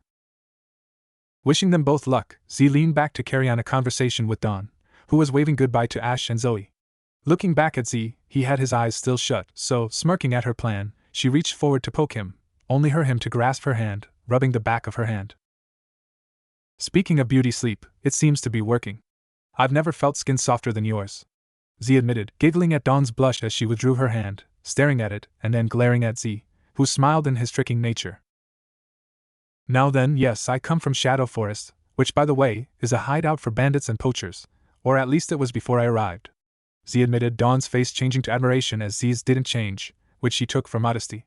Noticing the sudden quietude, Z offered up some advice. Dawn, tell me, do you think that you can beat your opponent? I don't really know, like you told Ash, this is my first time, and I don't know what Pokemon she'll use, so I just don't know, Dawn replied, a solemn mood settling over the pair. Then may I suggest, act like you can. It does wonders for unnerving your opponents when you act confident in your skills, something I think you've noticed about me, Ash, and even Zoe. Either have fun, or act like you have faith in your Pokemon, because those are the only two ways you're going to walk away happy. Sure, you may lose, but better to be happy and a loser than depressed and a winner, I always say. Isn't that right, Shadow? Z said, Shadow responding with a low zo. Hearing a loud cheer, the pair looked up, seeing the match was over with Ash losing by a significant amount. However, Z was sure he gave Zoe a good fight. Looking at his current friend, he saw her gazing at the screen with wide eyes, Z guessing at the reason why. She had been traveling with Ash for quite a time, 2 weeks, and had undoubtedly seen him overcome some challenges, so for Zoe to beat him, just how good was she? Z, on the other hand, was able to recognize that while he may be powerful, Ash wasn't an accomplished coordinator, and contest battles were fought differently than gym battles. For one thing, there was a timer, another was the score circle. Well, looks like it's your turn, Dawn, so just win and face Zoe K? Z said, patting her on the back as she stood, giving a half-hearted nod as she began walking towards the door, passing Zoe on the way in, congratulating the girl. Zoe, knowing that the winner of this battle would face her, sat down quietly and watched the match, Z complacent enough to do the same. Dawn was sweating, her opponent noticing her displeasure. Capitalizing on this, the girl started berating Dawn. So, even you are afraid to face me, huh? Well, I suppose a little girl like you just doesn't have what it takes to be a coordinator. The last part jolted Dawn back into action as Marion started the match. Ivy of Floroma Town versus Dawn of Twinleaf Town. Begin. Show them how brightly you shine, Sunny, Ivy called out, a sunflora appearing from the pokeball amid a swirl of flower petals. Okay, let's do this. Buniri, spotlight, Dawn called out, her small rabbit Pokemon appearing, striking a cute pose as it hid an intense glare at the sunflora. Sunny, start this off with Vine Whip, Ivy ordered as 2 vines sprouted from sunflora, swinging at Buniri, who Dawn ordered to dodge, the small Pokemon jumping over the first one and rolling under the second one, repeating this process for several seconds as the sunflora tried to catch Buniri off guard. Noticing her score dropping, Ivy ordered Sunflora to whip them, as Sunflora nodded, using the vines like whips as waves went down the length, snapping at the end, catching Buniri off guard as she was struck, throwing her back, Dawn now losing points. Come on, Buniri, use the vines to jump higher and use bounce, Dawn ordered as Buniri resounded with a cry, jumping back into the fray, landing on the vines, using the tension to jump higher, flipping higher to come down on Sunflora. Sunny, dodge that bounce, Ivy ordered, Sunflora trying and failing as Buniri came down on the grass type, severely damaging it, using the same motion to back flip away. No, Sunny, Use Sunny Day, then follow up with Synthesis. Ivy ordered as Sunflora replied, lifting its leaf arm up, the air suddenly glowing brighter as the sun shined brighter, Sunflora's body glowing a shade of green, healing the damage done. Biniri, stop that Synthesis with Dizzy Punch. Dawn ordered, Biniri following through, hitting the Sunflora, knocking it back, Ivy's score falling dangerously close to the end. Okay, time to finish this, Biniri Sunny, use Vine Whip to hold that Biniri in place, and use Solar Beam. Ivy interrupted as vines sprouted from Sunflora once again, catching the Biniri off guard as it had no time to dodge as Sunflora's ability made the attack faster. Sunflora picked itself up, charging the attack, its face beginning to glow a bright yellow, signaling the incoming beam. No, we won't lose here, Biniri, use Ice Beam on the ground in front of you. Dawn almost screamed, Biniri wriggling around slightly to get its mouth free as 3 arcing blue beams went from its mouth, hitting the ground as it froze over, the ice slowly building it into a giant ice crystal. Now Sunny, show them why you shine brightly, Solar Beam. Ivy yelled, Sunflora following orders as it stopped taking in more energy, launching the beam. Come on Biniri, one more push, Ice Beam! Dawn yelled, her voice echoing as the crowd went silent. Biniri doing just that, the beams combining into one, the crystal growing faster, practically erupting from the ground as the solar beam hit it, the crystal holding it back for a second before the light bounced back, barreling into Sunflora, obliterating the rest of Ivy's points, making Dawn the winner as the vines fell loose, Biniri giving a bouncing cheer, raising one ear in a fist pump before jumping into Dawn's arms. The crowd cheering loudly, Dawn curtsied and walked off stage, back to the waiting room, and Zoe and Z. Entering the room, she raised a hand to high-five Z as he left for his match, the boy hitting her hand and smiling, the smile overflowing with happiness. As soon as she couldn't see his face, however, the smile dropped, as he went over the flash he got during Dawn's match.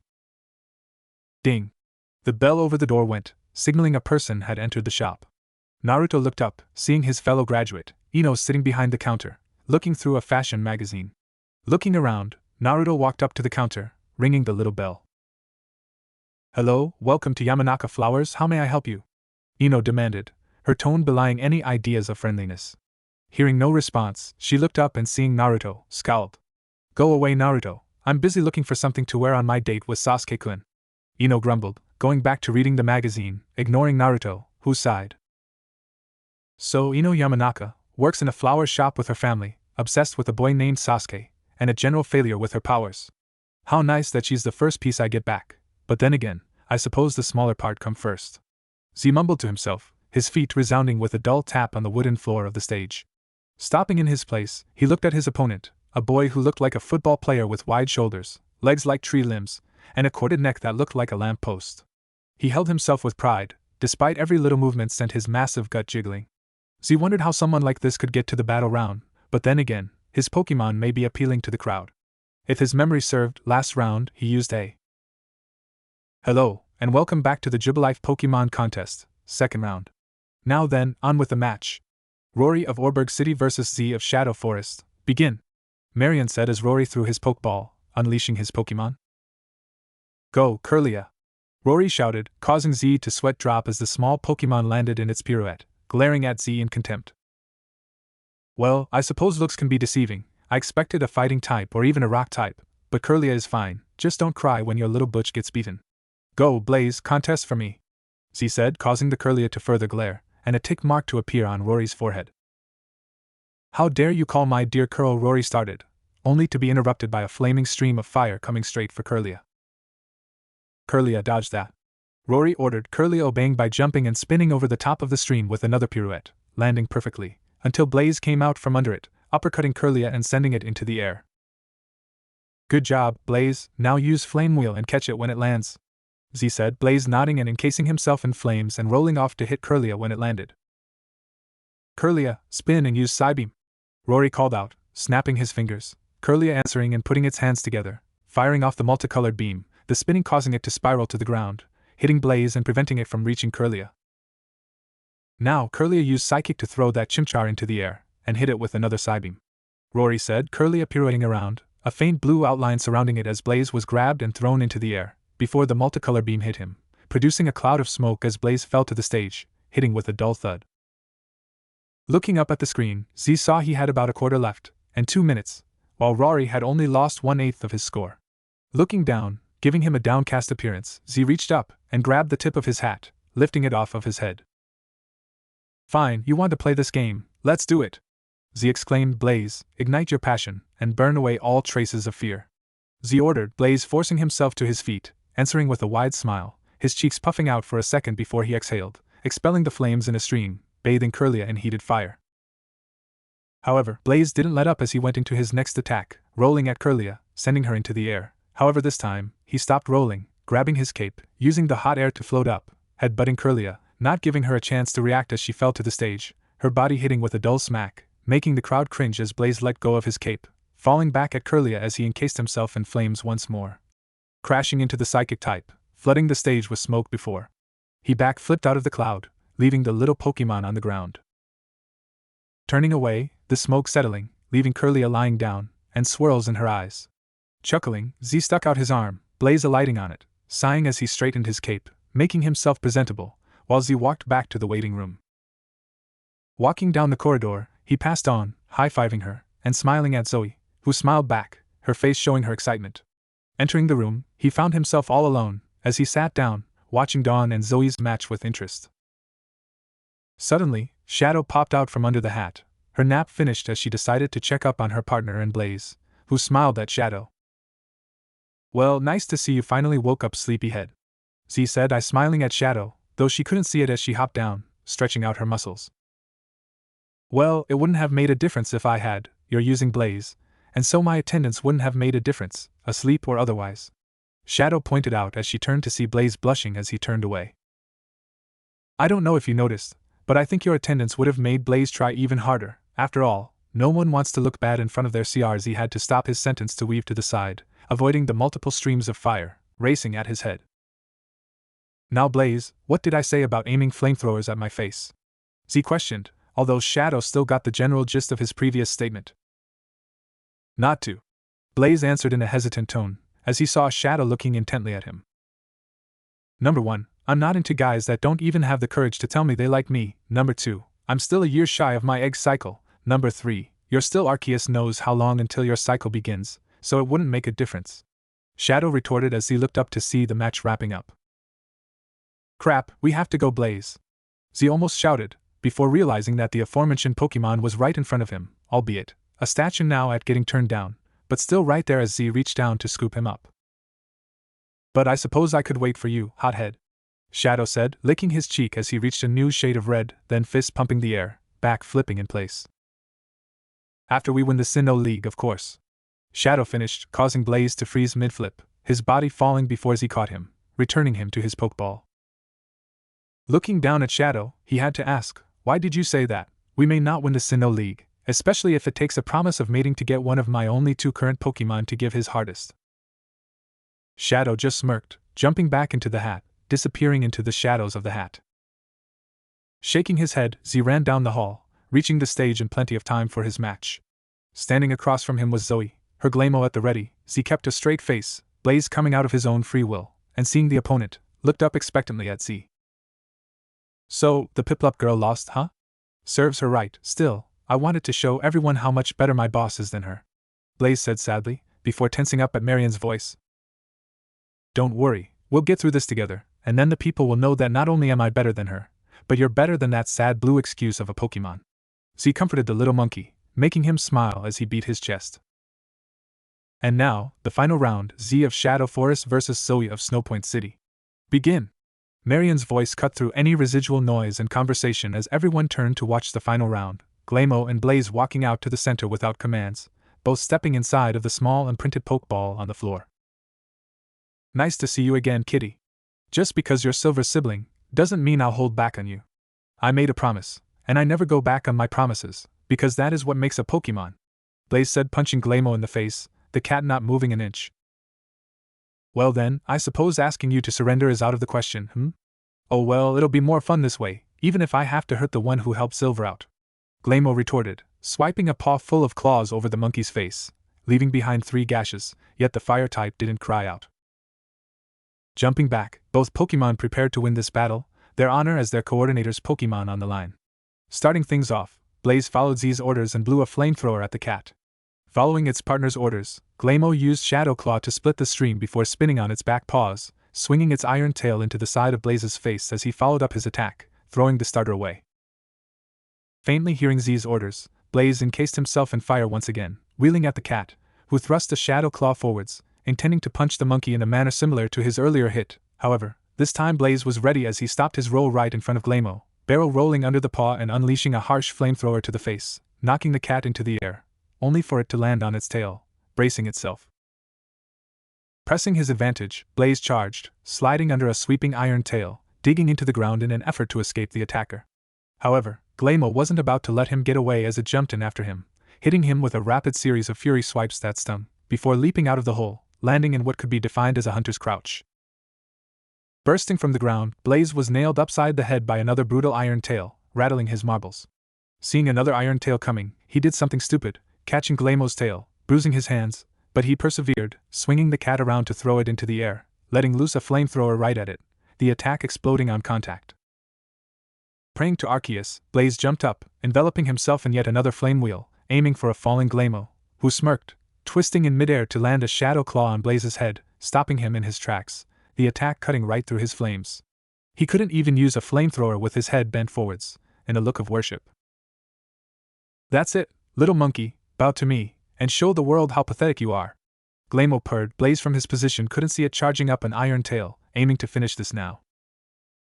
Looking at the screen, Z saw there was only 1 minute 30 seconds left, and seeing the iron tail, called out to Blaze's heart. "What would Shadow think of you right now, bowing before another Pokemon? I can tell you, if this is what your promises mean, fine, but don't be false about your feelings for her," Z shouted, his voice dipping into harshness as Blaze winced. "Oh, does the little baby monkey have a crush on that little fox? Well, let me tell you, you don't deserve her. She needs a real Pokemon, not some runt playing in capes. Then again, she did seem a bit slow, so maybe you'll be perfect for each other," Glamo taunted until it looked down to find Blaze growling in anger. "You can insult me, my boss, my family, and home, but never, I repeat never insult Shadow," Blaze roared, lifting his body on his head, his neck bending more with the tension. About to snap, he heard a dull pop before it lifted up, and he threw his feet up, hitting Glamo in an uppercut, throwing it backwards. Glamo was caught off guard, and landed with the iron tail still active, only for it to sink into the earth, its treasured tail holding it in place. Dropping the attack, its tail resumed the swirl shape, breaking part of the stage free as it was still attached to Glamo's tail as it spun on its back, hurling the rock at Blaze, who rolled to the side, grabbing the rock with Grass Knot, hurling it back at Glamo, who leapt over it. Looking up, 30 seconds were left. Blaze glared down Glamo, who returned to look with cool indifference, charging up a barrage of fury swipes, which Blaze weaved through, unleashing a flamethrower right at its face. The cat, reacting fast, hit his cheek with an iron tail, knocking him to the side. 20 seconds left, both coordinators hanging on with the minimalist of points. Glamo using its tail, bouncing into the air, falling with a shadow claw charged. Blaze tried to dodge, only to have his legs fail under him, dropping him on his butt. 17 seconds. Blaze closed his eyes, accepting defeat, only to feel the wet spot left by Shadow's kiss. 15 seconds. "No, this isn't it. I won't quit now, not until we win. Now my fire roar!" Blaze shouted, his body becoming enveloped in white as he leapt to his feet, his leg encased in fire as he spun in midair like a mini buzzsaw, fire whipping around him, as he swung it as hard as he could at Glamo's outstretched paw. 3 seconds. Fire Will met Shadow Claw in a mass explosion, black smoke enveloping the entire stage, hiding the two fighters. One thing everyone heard, though, was a loud screech of Glamo. "A wild one appears." "Glamo!" the catty Pokemon cried out as the black smoke obstructed the two competitors. Hearing the sound signaling the end, everyone was on the edge of their seats to see who had won the fierce match, the luxurious Glamo, or the determined Chimchar. As the cloud began to clear, people squinted their eyes to try and see better.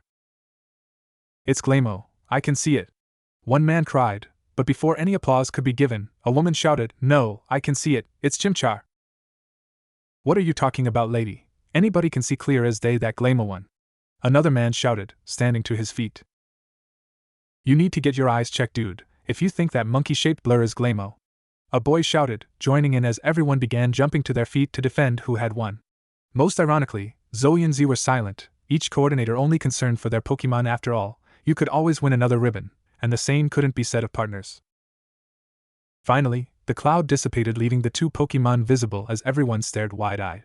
Lying on the floor was Glamo, a large scorch wound on her pristine stomach where Blaze's attack had hit, swirls in its eyes. Right beside Glamour was Chimchar, or at least what used to be Chimchar, who was now larger and had a blue outline around his eyes, showing a new Pokemon, Monferno, a long black gash dragging from his eye to his chin, a future scar most likely, swirls in his eyes as well. Well folks, it would appear we have a tie for first place since both coordinators' Pokemon were defeated in that last magnificent duel. Marion's voice said, but even her cheery tone seemed more subdued. Turning to the judges, she whispered, of course with her microphone still so close to her mouth, everyone heard her. So, what do we do now? Do we even have a precedent for ties for first place? Marion whispered, the judges looking clueless. Suddenly, Mr. Contesta spoke up, it says in the rulebook, that if two Pokemon tie, then we go into sudden death mode with no time limit, first one to lose all their points loses. He said, snapping the book shut as it had served its purpose. Well, you heard it folks, we'll have a short intermission while both Pokemon recuperate, and then we'll be right back. Marion's voice said as people looked around confused and excited. As Z returned Blaze, he spoke softly to the fire-type monkey, it's okay, I know you tried, it's just that Glamour has more experience than you, but now we can win, after all, you're part fighting type now, even if you can't use any fighting moves. As he turned to walk off, he got a flash, a memory surfacing. Ino and the pink-haired girl from before were facing each other, their fists planted firmly in the other's cheek as both flew back, unconscious. Sakura-chan! Naruto shouted as a sickly-looking man walked to the center of the arena, looking at both. Because both competitors are unconscious, the match is a tie and both girls are disqualified from continuing, he said, returning to his place on the wall, refereeing the matches. Sakura-chan, I remember you now, pink hair, temper of a Tauros, and a fangirlish disposition toward the duck hair, just like Ino, her rival. Z recited, the info flowing into his head as he walked, nursing Blaze's ball as if he could feel the comfort which he could. Going over the battle, Z slowly came up with a plan to beat Glamour, going from how it and Zoe worked together in the battle. Hearing the warning buzzer, he stood up to return to the stage, Blaze's Pokeball clutched tightly in his hand. Seeing Zoe on the other side, he let a confident smile grace his expression as he dropped Blaze's ball, the evolved monkey coming out, somehow revitalized despite the short rest. Okay, we're back from the break, and now the sudden death round between Z of Shadow Forest and Zoe of Snowpoint City. Begin! Marion announced, silence hitting the audience like a wall. Releasing Glamour, the cat sent a glare that would freeze over a Heatran. However, Blaze was prepared and burst forward from his coordinator, bouncing on the balls of his feet, his body full of energy now, the evolution taking effect, no doubt. Walking out slowly, allowing only its tail to twitch slightly, Glamour looked every bit a regal Pokemon. Sitting down, it placed a paw over its mouth before snickering, really, you want to do this again, didn't you learn your lesson last time, little monkey? Glamour asked behind its paw as claws extended as it leapt at Blaze, who jumped up, breathing out a flamethrower at the annoying cat, the Pokemon using the Fury swipes to split the flames, the embers scattering across the field. Of course, annoying kitten, someone has to win. Blaze answered, spinning around to dodge a rising Shadow Claw, the sting from the last one still aching. Now that the opening remarks have been hurled, Blaze, intertwine your tail with Glamour's.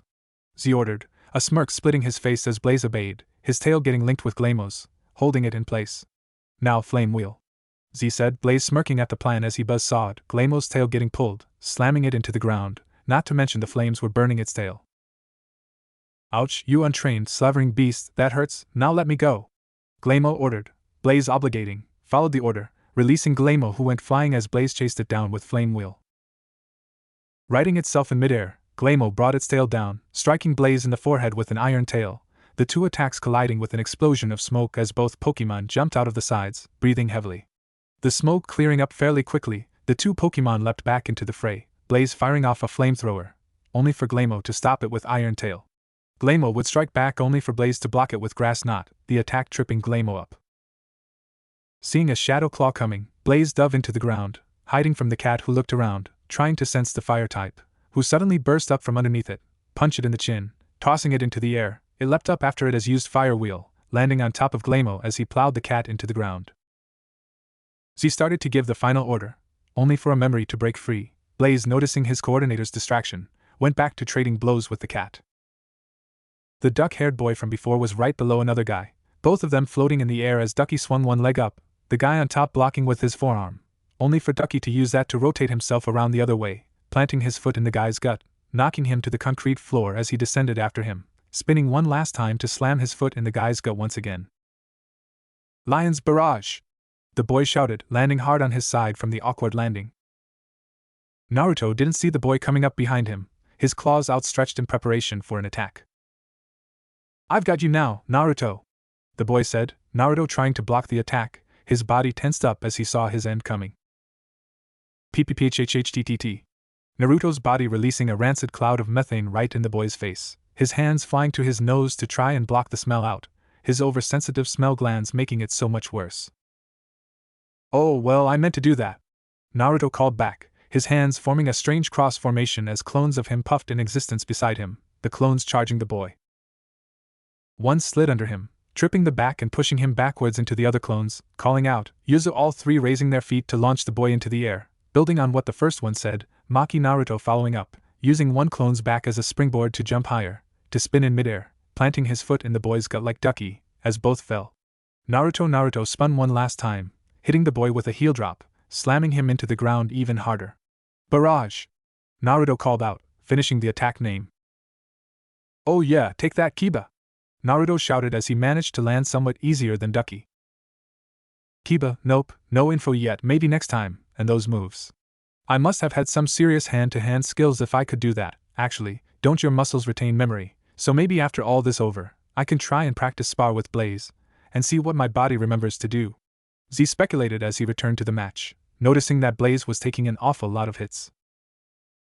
"Oh crap, I lost focus, okay, Z started, before seeing Glamo swinging its tail in an iron tail.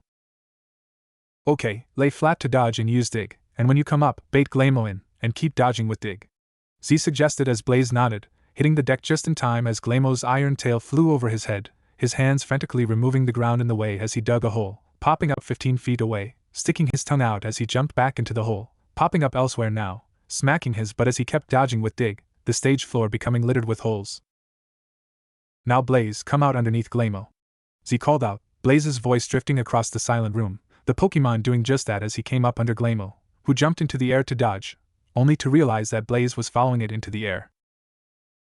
"Okay, now then, endless assault, use flame wheel," Z ordered, the fire type obeying as he curled up, flames dancing around his form as he spun straight at Glamo, who swung its shadow claw down to knock the attack away and Blaze with it. Taking the attack square in the face, Blaze began falling, maintaining the flame wheel as he plummeted into the hole, flying out of another, once again, straight at Glamo, who batted the attack away with iron tail, Blaze falling back into the hole, and repeating the process. Glamo was forced to constant rotate itself in midair to block Blaze's attacks, which only made another come its way as the momentum carried into the next attack, slowly wearing the catty Pokemon out. What's worse, the attacks kept it in the air, where it was most vulnerable, since it couldn't dodge, only block.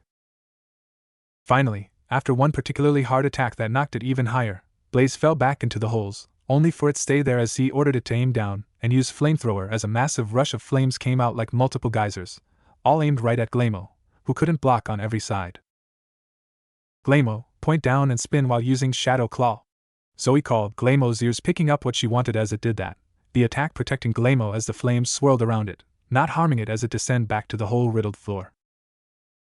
"You shouldn't have done that, because now you've fallen for our trap. Now Blaze, use Flame Wheel to dodge, and then get on top of Glamo, and use Flamethrower straight down," Z ordered, his face losing its happy expression in exchange for a more serious one. "Got it, boss," Blaze retorted as he rocketed out of one of the holes, flying over Glamo's head before righting himself and firing a flamethrower straight into the ground. "Glamo, use your tail to rebound off the ground and dodge," Zoe called as Glamo swerved upon impact to avoid the flamethrower, which went into the hole and erupted back at Blaze, who smiled as he began to spin with a flame wheel, the flamethrower powering it up. "Finish it, Blaze, flame wheel," Z shouted, the heat making everyone break out in a sweat as Blaze began falling, far faster than should be possible as it crashed into Glamo, who was just too tired to dodge the giant attack. Seeing Glamo flying through the air, Blaze cut its attack off, using the leftover energy from the massive power burst to run ahead of Glamo and catch the little cat, its eyes now swirls as Blaze walked over to Zoe and laid Glamo down carefully. "It was a good fight, kid. I mean, Glamo, you have earned my respect. I hope to do battle again one day," Blaze said, returning to his coordinator's side as the screen showed Z as the winner, confetti cannons and fireworks going off. Of course the latter may be because of the fire generated by Blaze's last attack. And with that last attack, Z of Shadow Forest and Blaze the Monferno are the first place winners of the Jubilife contest.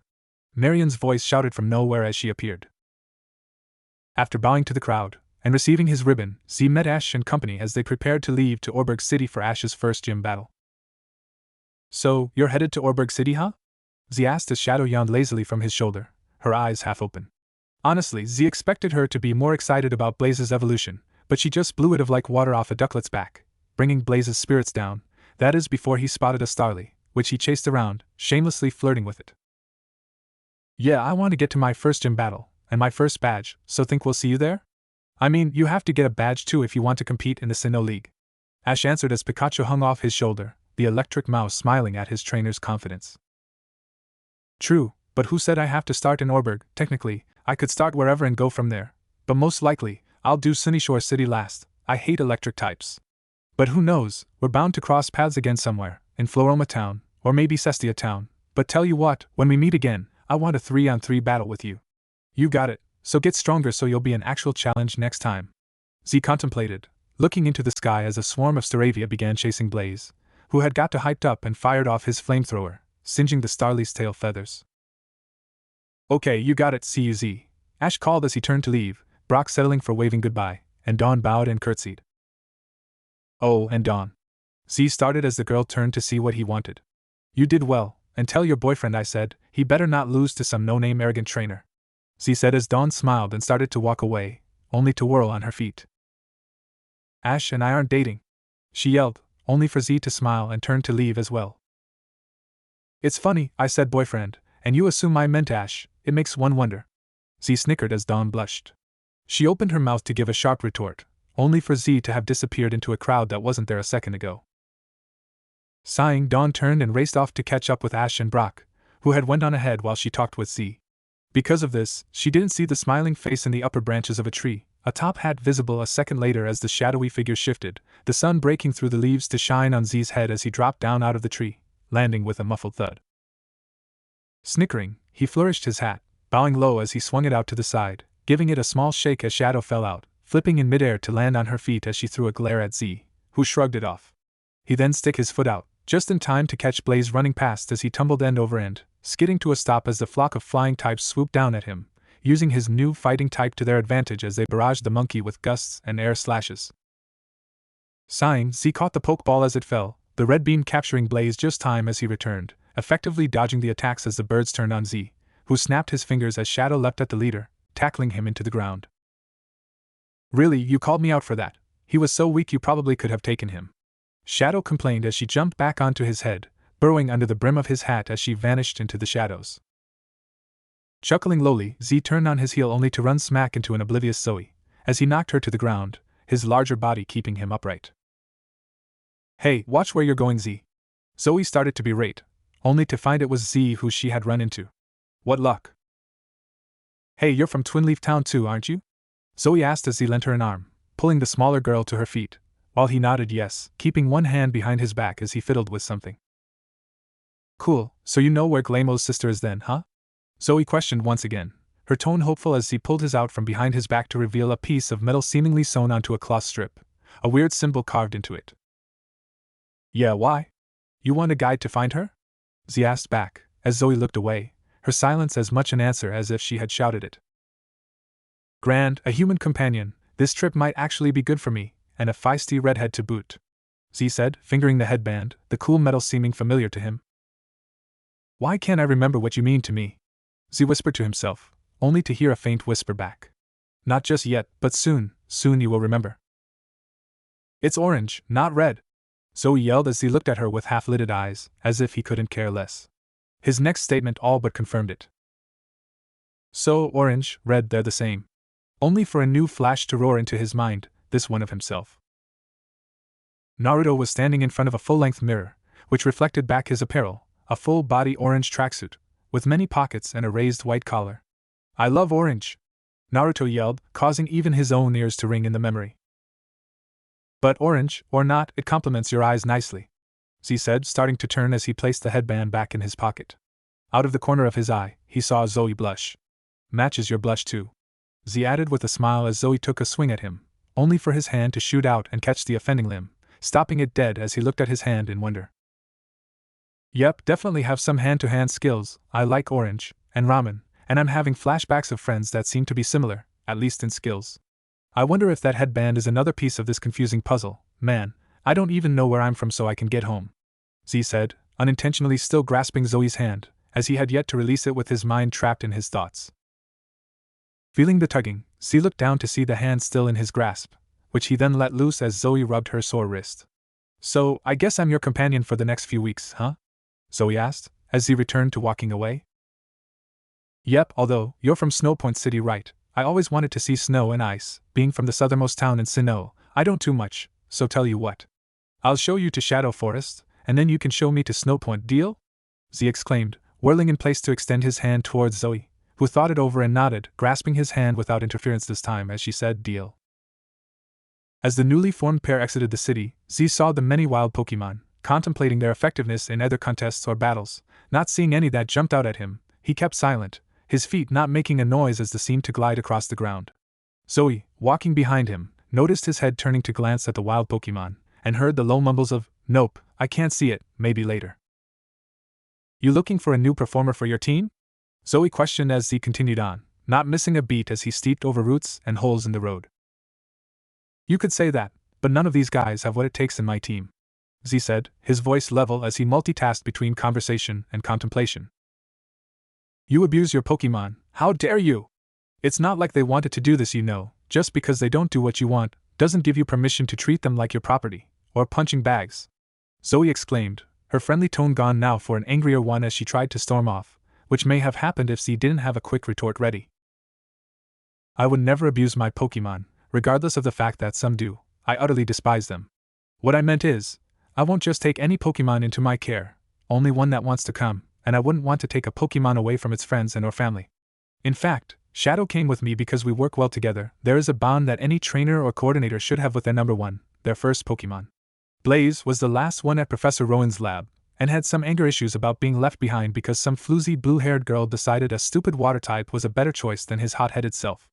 Other than these two, I don't have any others, despite the fact I have a forest full of Pokemon that would come willingly with me should I ask back home," Z informed Zoe, as she stopped, her face apologetic, while her eyes seemed to ask the silent question. "I'm somewhat regarded as a hero back in Twin Leaf Town, although no one knows what I look like. I rescue poached Pokemon, and give them a home with other abused Pokemon.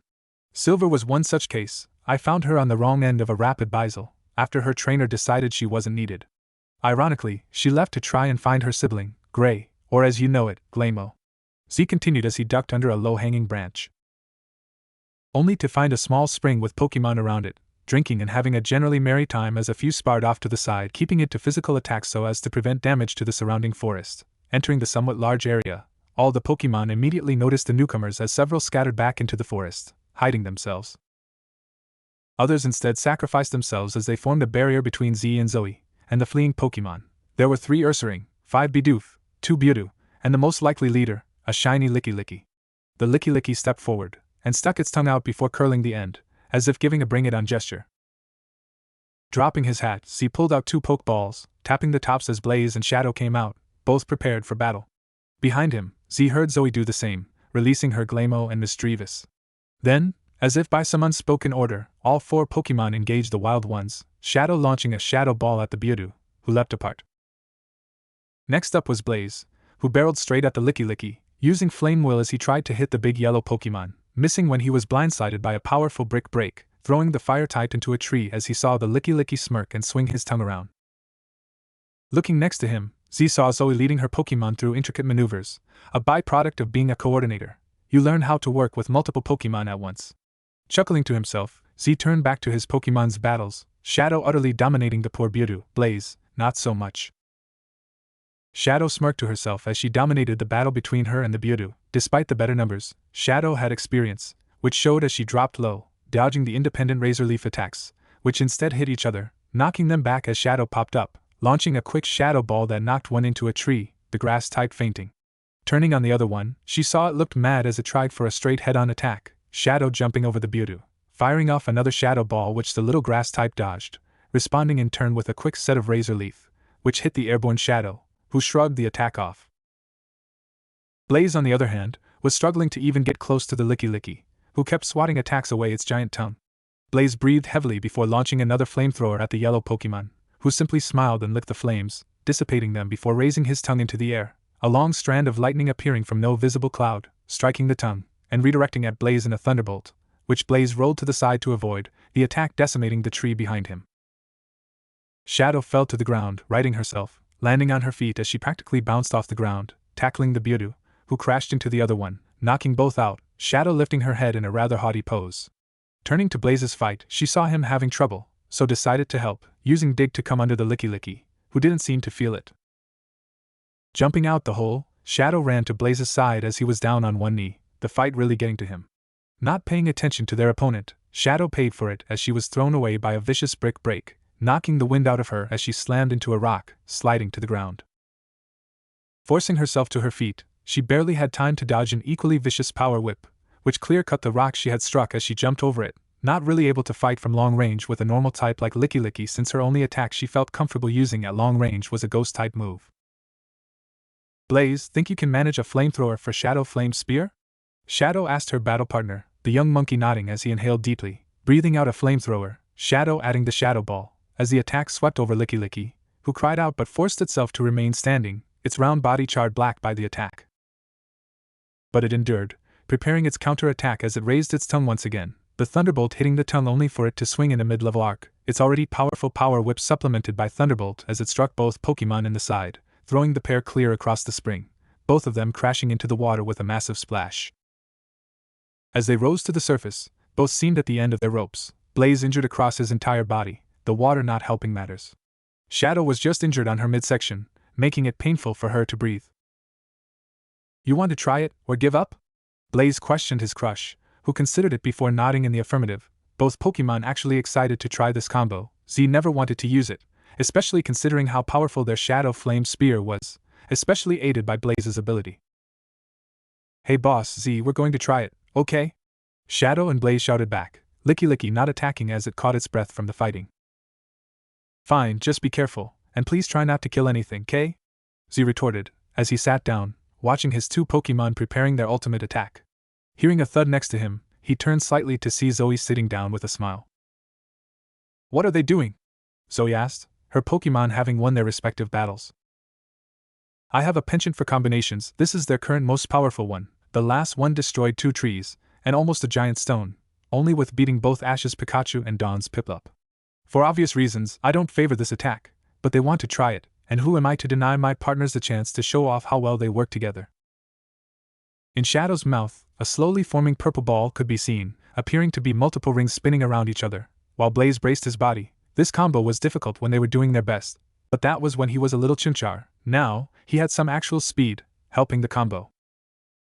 Finishing the charging, Shadow tapped the ground, as Blaze nodded, puffing up his chest as he exhaled a long stream of flames, somersaulting to whip them around his body, Shadow letting her attack loose, a deadly dark pulse, in mixing with them flames, turning them so back, one could see their movement, as if the flames were solid. Distortion World Armor. All three spoke together, as Blaze seemed to vanish for a second before Zoe saw him, his body planted deep in Licky's gut, the poor Pokemon fainting on impact as he went flying, straight through several trees, skipping across the water like a stone, and into a deep trench as the attack ended, leaving Blaze covered from head to toe in black wounds as he fainted from the strain on his body. As Shadow hauled Blaze onto her back, and carrying him like it was nothing, she walked back to Z's side, mumbling about suicidal monkeys.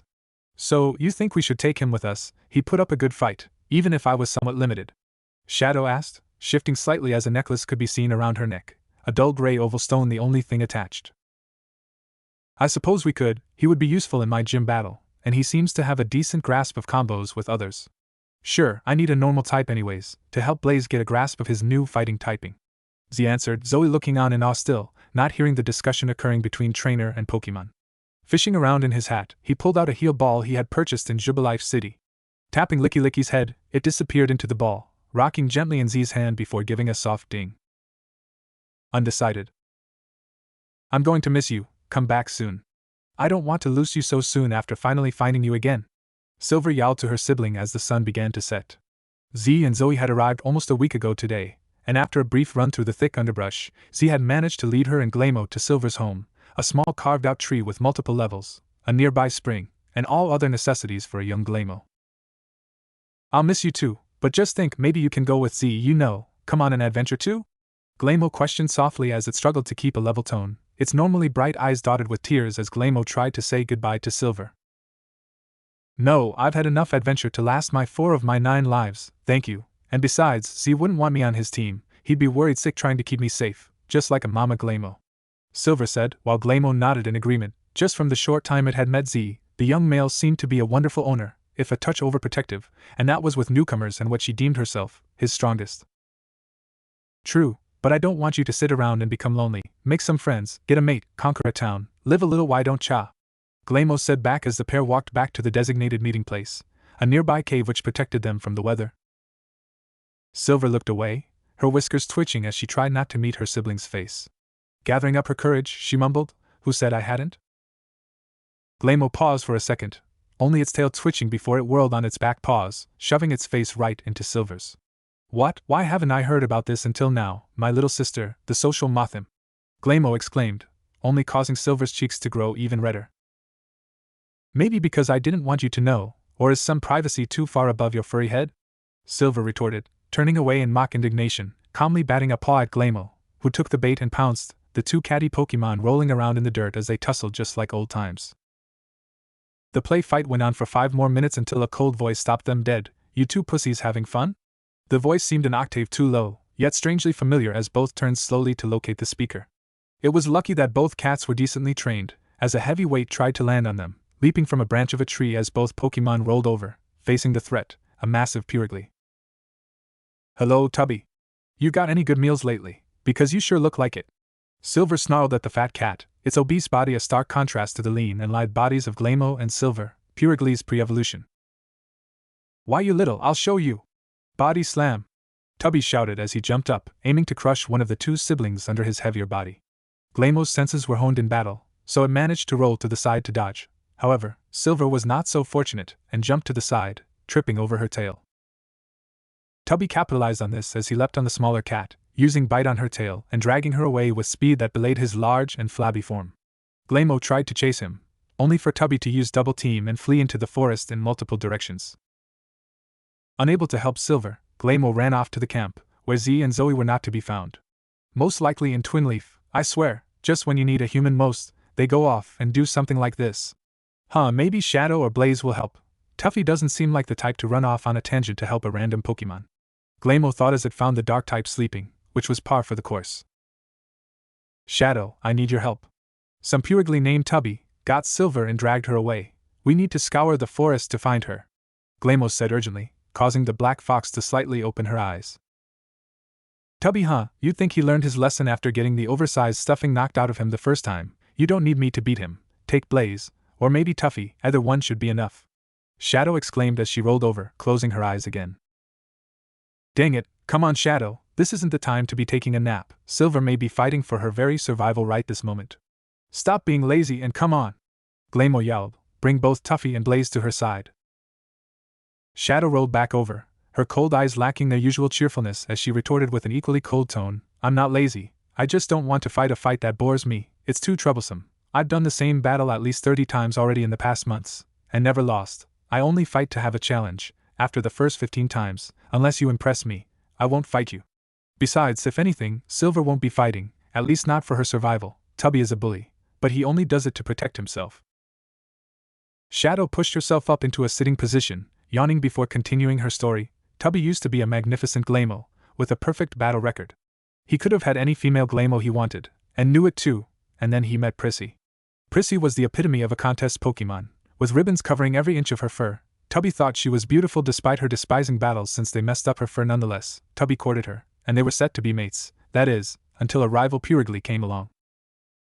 It was a long, arduous battle, and one that Prissy warned him to not get into, but Tubby loved her, and wanted any rivals to know that she was his, and he wouldn't stand for any competition. So, he fought the Purigly, and won, but the hard fighting made him evolve, and Prissy lost interest in him because he was no longer sleek and shiny. Instead, she thought he was a muscle-bound fighter with a weight problem, so she left him. Ever since, he's hated Glamo with a passion, females in particular, which is why he fights them. Much like the rival in love, he fights for his claims, because either the Glamo will accept him, or they'll fight and win, and most likely evolve. He thinks that if they look like him, they'll understand his problem. In a sense, fighting is his form of the mating ritual. Shadow concluded as Gleimo looked on in fear for its sister. So you're telling me that he'll force her to evolve, just so he won't be so lonely? What a despicable Pokemon, he brings shame to our species. Gleimo snarled as she turned to race into the forest, only to be frozen by Shadow's next words. Silver doesn't think so, she feels sorry for him. In fact, she has told me she admires him, to a degree. He is willing to be rejected so much, just to find love. You probably aren't quite old enough to enter your mating cycle, are you, Glam? Silver, however, was born 5 months before you, and has already entered hers. She knows the pain of being mateless. I myself don't know the pain of it, and unless I evolve, it will be quite a while until I do. But in her words, loving a Pokemon that refuses to mate with you is like being left by your trainer, like a message that says, I don't want you because you aren't good enough. At this, Shadow looked at Blaze, who turned away, his tail hiding the red tinge to his cheeks. Of all the Pokemon that are dejected in this forest, Tubby probably does the best with dealing with it. That's why Silver is rude to him. He would break down if he was pitted. He wants to be seen as a stronger fighter, a protective mate. Ironically, Silver is one of the only Gleimo around here. All the others ran away from Tubby, and Silver's ideal mate is willing to share his burden with her. After all, that is what a mate is for. Shadow mumbled as Gleimo tried to work through this. So, what you're telling me is, my sister has a crush on the local bully who is just a big softy looking for someone to love him? Gleimo asked, facing away from the group as it contemplated going after its sister. It almost immediately discarded this idea as it didn't know where Tubby called home, or even if Silver would appreciate the gesture. See, I knew you could get it. Now then, on to the real meat of the subject. While Tubby may be justified, that doesn't justify his actions. Forcing another Pokemon to evolve is considered one of the higher sins of Poke. Still, as I said, I've dealt with this problem for long enough, so if you want to save your sister, I suggest you get moving soon, Shadow said, laying back down and resuming her nap. Regardless, I can't just sit around. Do twiddle my paws. Tell me where Tubby's home is. I'll go alone, Gleimo announced, waking Shadow once again. The Zorua turned over, her eyes lacking any show of emotion. Fine, about 500 feet to the left, over the river, and in the cave on the right. Now then, don't wake me up again, or else your sister will be the least of your worries, Shadow commented, rolling back over as Gleimo nodded, running off with Tuffy right behind it. Blaze paused for a second, looking at Shadow with fiery anger and disappointment. I don't know what I saw in you. You are lazy, and you won't even get up to help a friend rescue another friend. Blaze snorted before turning back and racing after Tuffy and Gleimo, his tail swishing from side to side. Now I have a guilty conscience. Oh fine, I'll go help, Shadow said, rolling over, catching Z's hat with her tail, and rising, then sprinting after the trio, leaving a small dust cloud behind. So troublesome, Shadow added as she disappeared into the shadows of the forest, the hat settling on her head as her ears poked through pre-cut holes. Meanwhile, Tubby dropped Silver on the cold, rocky floor, the smaller cat letting loose a cry in pain as she landed wrong on her leg. Ouch, you big brute, why'd you drop me? A lady doesn't appreciate being dropped, Silver said, her face showing rage before her eyes shut in contentment. She purred, Tubby's tongue cleaning the wound. You are anything but a lady, I assure you. But did we really have to use that ruse to get together? I mean, maybe if you had told Gleimo. Tubby trailed off, turning away shyly. And tell Gleimo what? If Gleimo learned that I was mating with a bully, I would never hear the end of it. Nope, it's better this way, it feels more forbidden, and you know how I am with forbidden things, Silver said, an evil smile on her face as Tubby blushed. The two turned to each other, touching noses, before they heard a loud cry outside. Let her go, you big brute. It was Gleimo's voice, surprising them. How had Gleimo found them? Shadow. I'll take care of Gleimo, you just sit there and look pretty, Tubby said, already walking towards the entrance. Which shouldn't be too hard for you, he added, eliciting a loud purr in amusement. Gleimo opened its mouth again to yowl another challenge when Tubby appeared in the entrance. Gleimo let loose a fearsome snarl, which Tubby seemed to simply shrug off. Really, you again? I thought I would have scared you away, puny Gleimo, Tubby retorted, adopting his tough exterior. Never, I couldn't let you get away with this injustice of forcing Pokemon to evolve just to settle your heathen lust.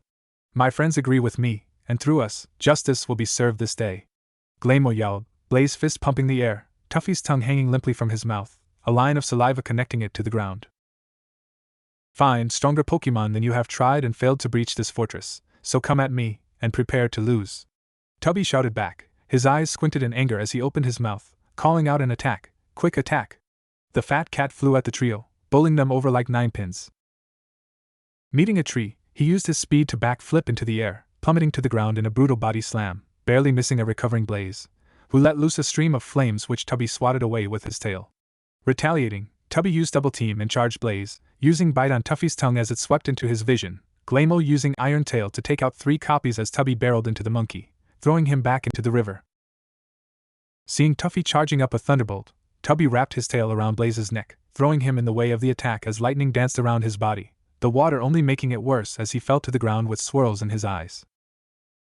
1 down, 2 to go, now I need to finish this before Monkey Boy over here gets his brain unscrambled, Tubby said, disappearing in another quick attack, ramming Tuffy's stomach, bouncing off with much of a scratch. Reacting quickly despite his large size, Tuffy uppercut Tubby with a brick break, Glaymo meeting him in midair, knocking him to the ground with an iron tail to the head, followed by a fury swipes to his backside, his body hitting the ground hard enough to leave a small crater. Landing with a natural grace, Glaymo aimed another iron tail at Tubby, only for the Purigly to knock it away with a swish of his tail. Intertwining his tail with Glaymo's, he swung the catty Pokemon to the side, hurling it into Tuffy, Iron Tail barely deactivated in time as Glaymo bounced off, straight at Tubby, who met it with a quick attack, leaving one painful headache as Glaymo stumbled around, collapsing on top of Blaze. Well, I guess it's just you and me, huh, Fatso? Tubby taunted, his barbed comment getting to Tuffy, who charged the cat, once again with speed contrary to his great size. However, while he was fast, so was Tubby, who rocketed away with a quick attack, slamming into the downed Blaze and Glaymo, who went flying, Tuffy catching them on his tongue. Dome ca me hat! Tuffy shouted, his tongue impeding his speech patterns as Tubby snickered, heaving his body into the air to body slam Tuffy's outstretched tongue, once again sending Glaymo and Blaze skyward. Crashing into the ground, Blaze and Glaymo awoke, their breaths coming hot and heavy as they stood, Tuffy looking better bit also showing the signs of battle. Tubby, however, looked ready to keep going, his face set in a happy expression. Ready to keep going, 'cause I ain't even got serious yet, Tubby said, gritting his teeth as a sharp lance of pain exploded from his back leg. Seeing the trio set them back up in a battle stance, he exhaled, readying himself for another round of fighting. Charging forward in another quick attack, Tuffy swept the other two to the side, himself spinning to the side to dodge as Tubby ran past, unable to slow down as he crashed into the rock wall. Ready, let's combine our attacks and hope for the best, Blaze suggested, the other two agreeing. Okay, I'll start it off, Ancient Power, Tuffy shouted, a greenish-yellow ball appearing at the tip of his tongue, launching it at Glaymo, who knocked it at Blaze with an iron tail, Blaze finishing it off with a flamethrower to engulf the ball, shooting it above Tubby's head, right into an overhang over the cave as the rocks began collapsing, throwing the fat cat across the clearing, just as Silver exited the cave. Crap! Tubby shouted, charging headlong at Silver. Glaymo also saw its sister about to be crushed, charging at her. However, despite Glaymo's closer proximity, and his pains and wounds, Tubby still began outstripping the younger Pokemon, reaching Silver and hurling her back into the clearing as the rocks fell on him, causing a massive dust cloud. As the dust cloud dissipated, the Pokemon saw Tubby standing there, holding a massive boulder up, unable to move without being crushed beneath the massive stone. How he held it up was a miracle in and of itself, as his body should be failing, instead of fighting fate every inch the stone descended. Silver, seeing her mate in danger, rushed to help him, only for Glaymo to hold her back. No, let me go, I have to help him, Silver screamed at her sibling, who kept an expressionless face, not letting Silver go. No, he is getting his punishment, he forced Pokemon to evolve just to sate his own lonely existence. The world is better off without a Pokemon like that, Glaymo said, beginning to pull Silver away, despite the latter's struggles. No, I won't let him die just because you refuse to accept that I'm not your baby sister anymore. I'm older than you, I always have been and always will be, so stop treating me like you're the eldest one, Gray. Silver snarled, baring her fangs as she sunk them in Glaymo's tail. Why do you struggle so much? He's nothing but a lowly Pokemon, who deserves punishment, Glaymo asked, heaving with every ounce of its power to pull Silver another inch away from Tubby. Because I love him, and I'm willing to die for him, or at least with him, Silver screeched, biting harder into Glaymo's tail, unleashing her claws on Glaymo's back, wriggling free. She charged at Tubby, until a dark shadow appeared in front of her, a sigh of relief being exhaled by Glaymo as it ran after Silver, who set herself in an offensive stance, ready to rip the obstacle between her and her love to shreds. Move, before I make you, Shadow. It's your fault Tubby is about to die, I won't let you let him die twice over, Silver snarled, her fangs glinting in the light. I know it's my fault, but what did you want? You know that Glamour would have scoured the whole forest, and there are worse things than Tubby in here. I never intended to place you or his life or love in danger, Shadow said, tipping her head as Z's hat fell off, a blue shape falling on the ground. Wait, you knew about this, but you're the one who told us that story. You lied to protect Silver, you traitor, Glamour screeched, aiming an iron tail at Shadow which she effortlessly deflected. Didn't I say that I regularly fought Tubby and won, yet you've lost, so how do you think that you can beat me fresh, you troublesome cat? Shadow said, then pushed the blue shape in front of Silver. You can't save him as you are, but you can die with him, so decide. Show him how much you're willing to give up for him. That is a rare candy, it will let you surpass your limits, and in most cases, allow you to evolve, then you'll have the power to save him. Are you willing to be an oddity for him, because it's different? A male Purigly isn't strange, most just wanted more power, but a female Purigly, they lose their most treasured trait, their beauty. Shadow said, sitting calmly as if she already knew what was going to happen. Silver looked at the rare candy for a second, and looked up as Tubby closed his eyes, exhaling his last breath. That did it, she ran forwards, scooping up the rare candy and swallowing it whole as her body turned white. I can feel the power, it's over 9000, Silver yowled as she erupted from the light, now a Purigly. She wasted no time as she set herself in a braced stance, raising her head as an orange ball appeared. Now it's time to show your strength, the results of your training, don't you think, Silver? Shadow said as Silver exhaled, the ball changing into a massive beam. Hyper beam! Silver cried, the attack utterly obliterating any traces of a giant stone from in front of her, as she raced to Tubby's side, rubbing against him as she licked him, her tongue rasping across his cheek. Well, I think all will be well now, so let's head back. Z and Zoe are most likely back by now, and we don't want them to worry, now do we? Shadow asked rhetorically as she walked off, not seeing as Tubby returned his mate's affections, still smiling.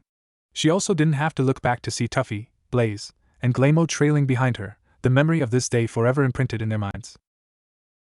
This one, he is different from the others. A voice muttered to himself, although the other two occupants of the room heard him, and commented. True, if for no other reason than how he treats his Pokemon. Sure, there have been others that treat them like partners, but he goes beyond that, as if he views them as not just partners, but like higher beings. As if he was the one to be given orders, and they were his trainers. A female voice observed, a faint tone of pride heard in her voice. No, it's not just that. It's like he is their parent, like he was given life for the sole purpose of protecting them, a species generally viewed as pets to settle fights with. I think I'll have to keep an eye on this one, he could turn out to be another one, the first voice retorted, the window vanishing into plumes of smoke. Please, as if, we haven't had one of those in 500 years, since then, and after all, he's still catching Pokemon to participate in these fights with. The third voice grunted, a deep growling male voice that sounded scratchy. Not really, it's more like he offers to take them with him. Notice that each one is strong for someone with no badges, yet they obey him fully. I think he holds something that most humans can't ever gain from their Pokemon, at least, with years to bond together. The female voice answered, her voice dropping into a monotone. Exactly my point, they're strong. A trainer is supposed to catch weak Pokemon and raise them to be strong. The only one that could be considered weak when he got it was that Chimchar, and he didn't really choose it since it was all that was left. The third voice growled back, raising his nose in the air in indignation. Mama, I think if he was given the chance, he could raise a powerful Pokemon from an egg. The female growled back, her body beginning to glow. Really, how about we put that opinion to the test? The little sprite owes me a favor for that prank he pulled 10 years ago with the vines. I felt so violated. This will be the perfect chance to call in that favor. I get to order a little onion around, and prove that I'm smarter than you, Pearl. The voice roared, his body glowing in tandem to the female's. No. Now calm yourselves or I will be forced to make you. While the idea does have some merit, I think tearing him away from his Pokemon for an extended period of time could be counterproductive to the theory behind the contest. Let him grow as a human. Soon, I will give you permission to test him for candidacy, and should he fail, no more will be spoken about it. Have I made myself clear?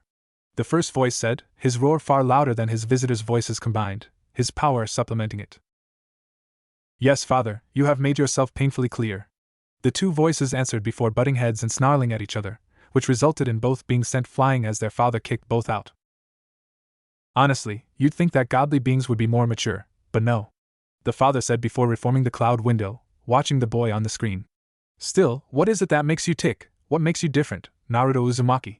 The voice asked himself.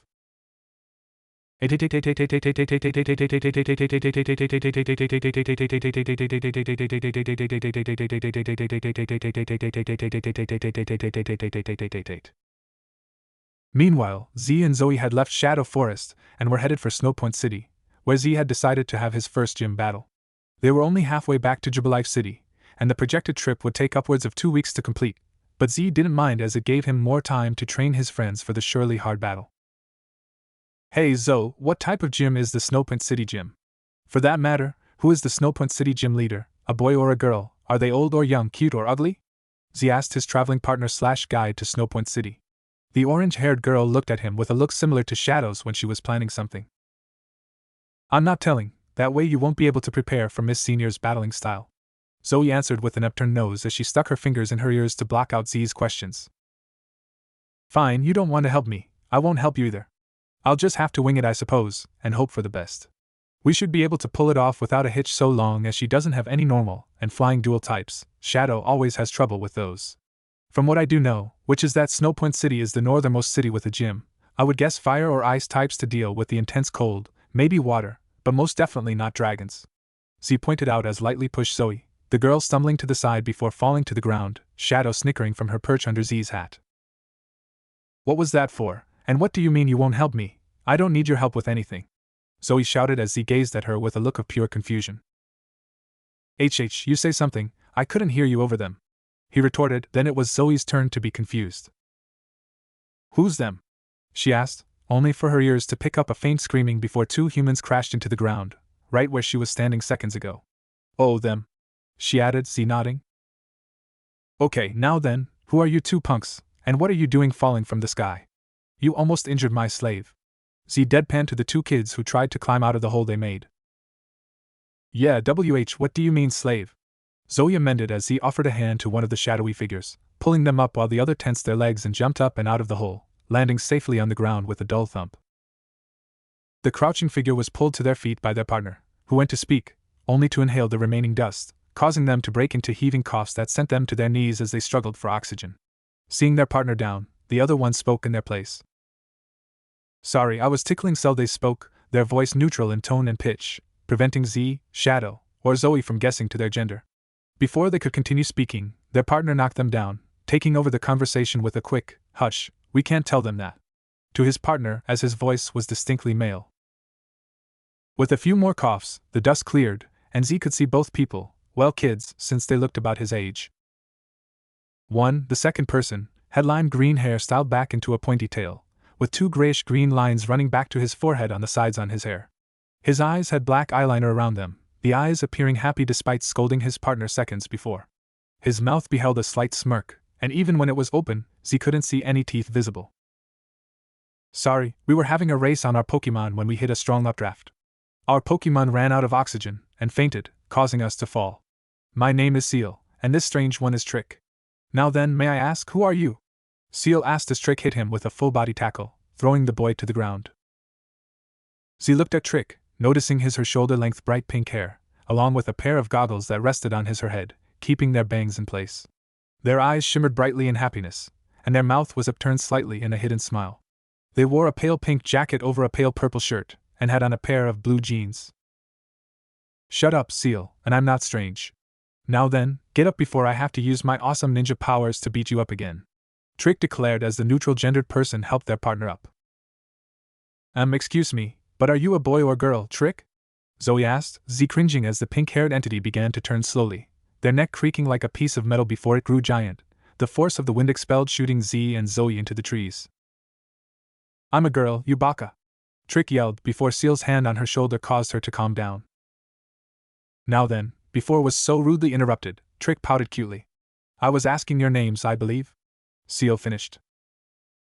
Yeah, my name is Z and this is my slave, friend, Zoe. Where are you headed? Maybe you can come with us. We're headed to Snowpoint City so I can challenge the gym there. Z proclaimed as Trick frowned internally. Archon thinks you may be another one, but you don't give off that aura. You seem to act like the other trainers in this world, only wanting power by making your Pokemon fight their own species. Trick thought as Seal spoke with the boy, before noticing his partner's discomfort. Hey Z, how's about we have a double battle with you and your friend? Seal asked as Trick looked at him suspiciously. I'm fine with that, but do you want to Zoe? Z asked his traveling guide, who thought about it before nodding. Now I know you can handle it yourself, and this way, I'll get to observe your patterns, and see if I can glean some new tricks from the battle. Zoe answered, sounding every bit like the coordinator she was. Fine, but don't get mad if you miss out on the most high pleasure of battling with me instead of against me. Z retorted, smiling to show he wasn't being rude, as Zoe returned fire before sitting down against the tree, letting her Pokemon out to watch the battle. Ha, the only pleasure I'd get from a battle with you is seeing you get beaten, and that would be counterproductive, now wouldn't it? Okay, well then, I guess it's 2 of my Pokemon against 1 for each of you. Battle's over when both Pokemon have been eliminated. Sound good to you guys? Z asked as he lifted his hat off of his head, Shadow leaping out as he removed a Pokeball, spinning the sphere on his index finger before grabbing from the air. Yeah, now then, let's have some fun, Leaf! Seal shouted as he pulled a Pokeball out from nowhere, tossing it out as a Leafeon came out in a flash of white energy, the evolution saying its name in pride as it looked at its master.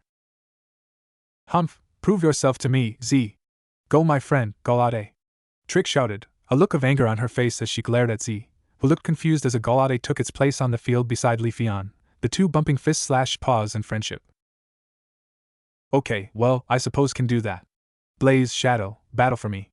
Z commanded as the Pokeball opened to release Blaze in a, well, blaze of glory, the monkey firing a flamethrower into the air immediately upon leaving the enclosed space.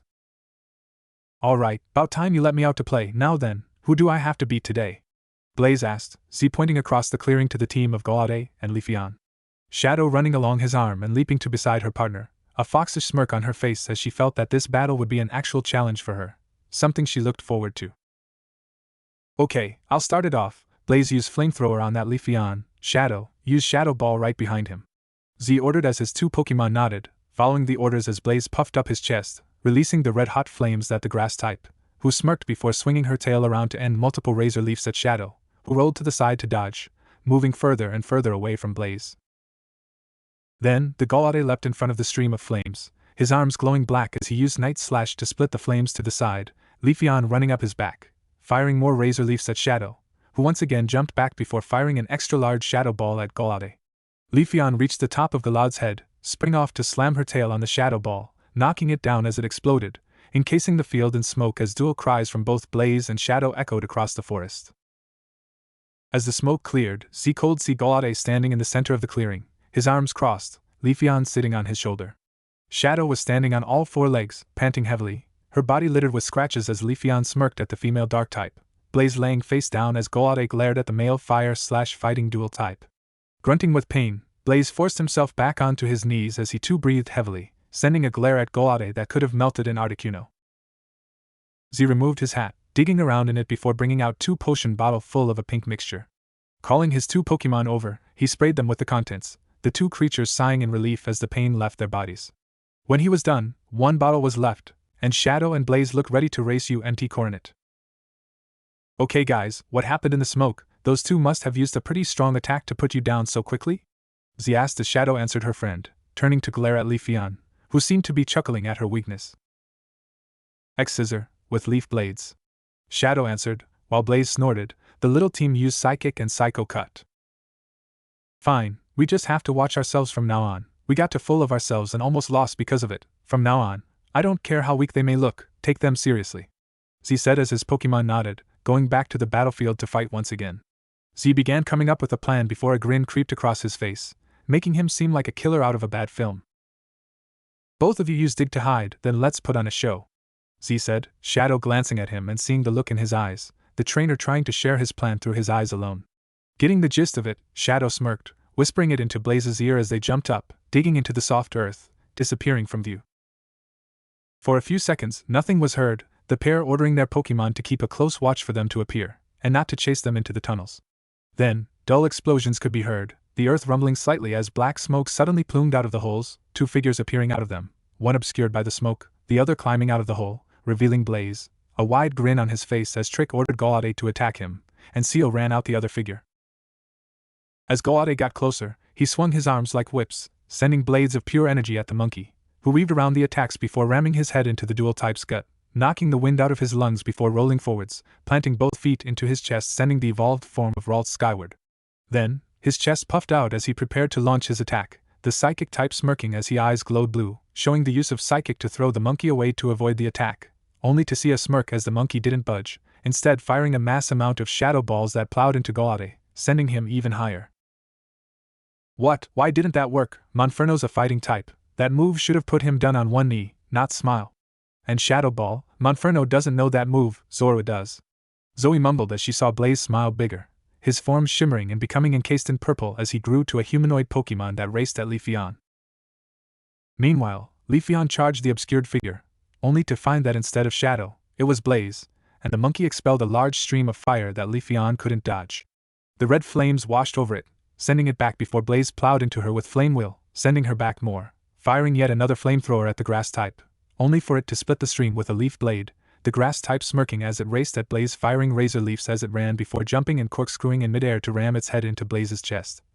The fire type grunting before wrapping his arms around the smaller Pokemon, beginning to roll forward in a flame wheel, throwing the Pokemon inside at an advancing Golade. Leafeon went flying, seeing its partner, as Golade braced his body as it opened its mouth, sending a shadow ball that exploded against a leaf blade from Leafeon, who looked around, spotting a descending Golade. Thinking quickly, Leafeon realized the dupe. Once underground, Shadow had fired shadow balls at the ground, hence the smoke. Then, using its ability to disguise itself as the Monferno, Golade and Leafeon had went after the wrong Pokemon. Then, once again using its ability, Shadow had changed into Golade, getting close enough to Leafeon to get a hit on the grass type. So, this was Shadow in disguise. Realizing this, it charged at Golade, charging an X-Scissor that it shoved into Galade's body, the dual type crying out in pain before a combined Shadow Ball and Flamethrower hit Leafeon in the back, Shadow having sped to Blaze's side in the smoke cloud, finishing the dupe as Leafeon flew through the air, Golade getting angry and slamming a Night Slash into the Pokemon, sending it into the ground before it added a front flip to build up momentum, sending a Psycho Cut into the smaller grass type, Leafeon crying it out in pain. The grass type started to retaliate before Seal's harsh call caused it to stop, returning to the battle as the green-haired boy tossed in Citrus Berry, followed by an Oran Berry, which Leafeon ate in large bites, saving the Oran Berry for later, Trick using a full restore on her Golade, which thanked her, sighing as the pain left his body, turning and holding a hand out to Leafeon, which the female took, apologizing for the mistake. Wow, Z comes across as someone who flies by the seat of his pants, but he really has the skill to form a decent plan that could end up in his favor. Zoe commented, Glaymo meowing in agreement, Misdrevious simply floating there, watching the match intently. Hey guys, think you can hold them off while I come up with another plan? Z asked, Shadow and Blaze giving him an are you serious look. Of course, what kind of a Pokemon would I be if I lost to a weed? Shadow declared, raising her head haughtily as Leafeon snarled at the dark type, sending a razor leaf at her, which she dodged, allowing Blaze to incinerate the leaves. Obviously, my pride as a Pokemon of boss prevents me from giving up without a fight, especially against such a pansy-looking Pokemon. Blaze howled, releasing a small flamethrower to destroy the razor leaf attack, the flames racing at Leafeon who dodged to the side to pounce on Shadow with a charged X-Scissor, Golade racing at the monkey, sending a Psychic at him, which he dodged by digging into the ground since Psychic required visual contact with the target. Suddenly, Blaze erupted from the earth underneath Leafeon, the grass type back flipping to dodge, Shadow sending a Shadow Ball which was blocked with a swift razor leaf. Then, Golade appeared behind Leafeon in a burst of speed, crossing his arms as he made a springboard for Leafeon to be launched back into the fray, the dual type swinging his arms wide as Twin Blade came from the arms, racing at Blaze, who was forced to dodge, leaving Shadow unprotected as Leafeon bared down on her with a leaf blade, Leafeon's tail digging into the little fox's ear, nicking it slightly.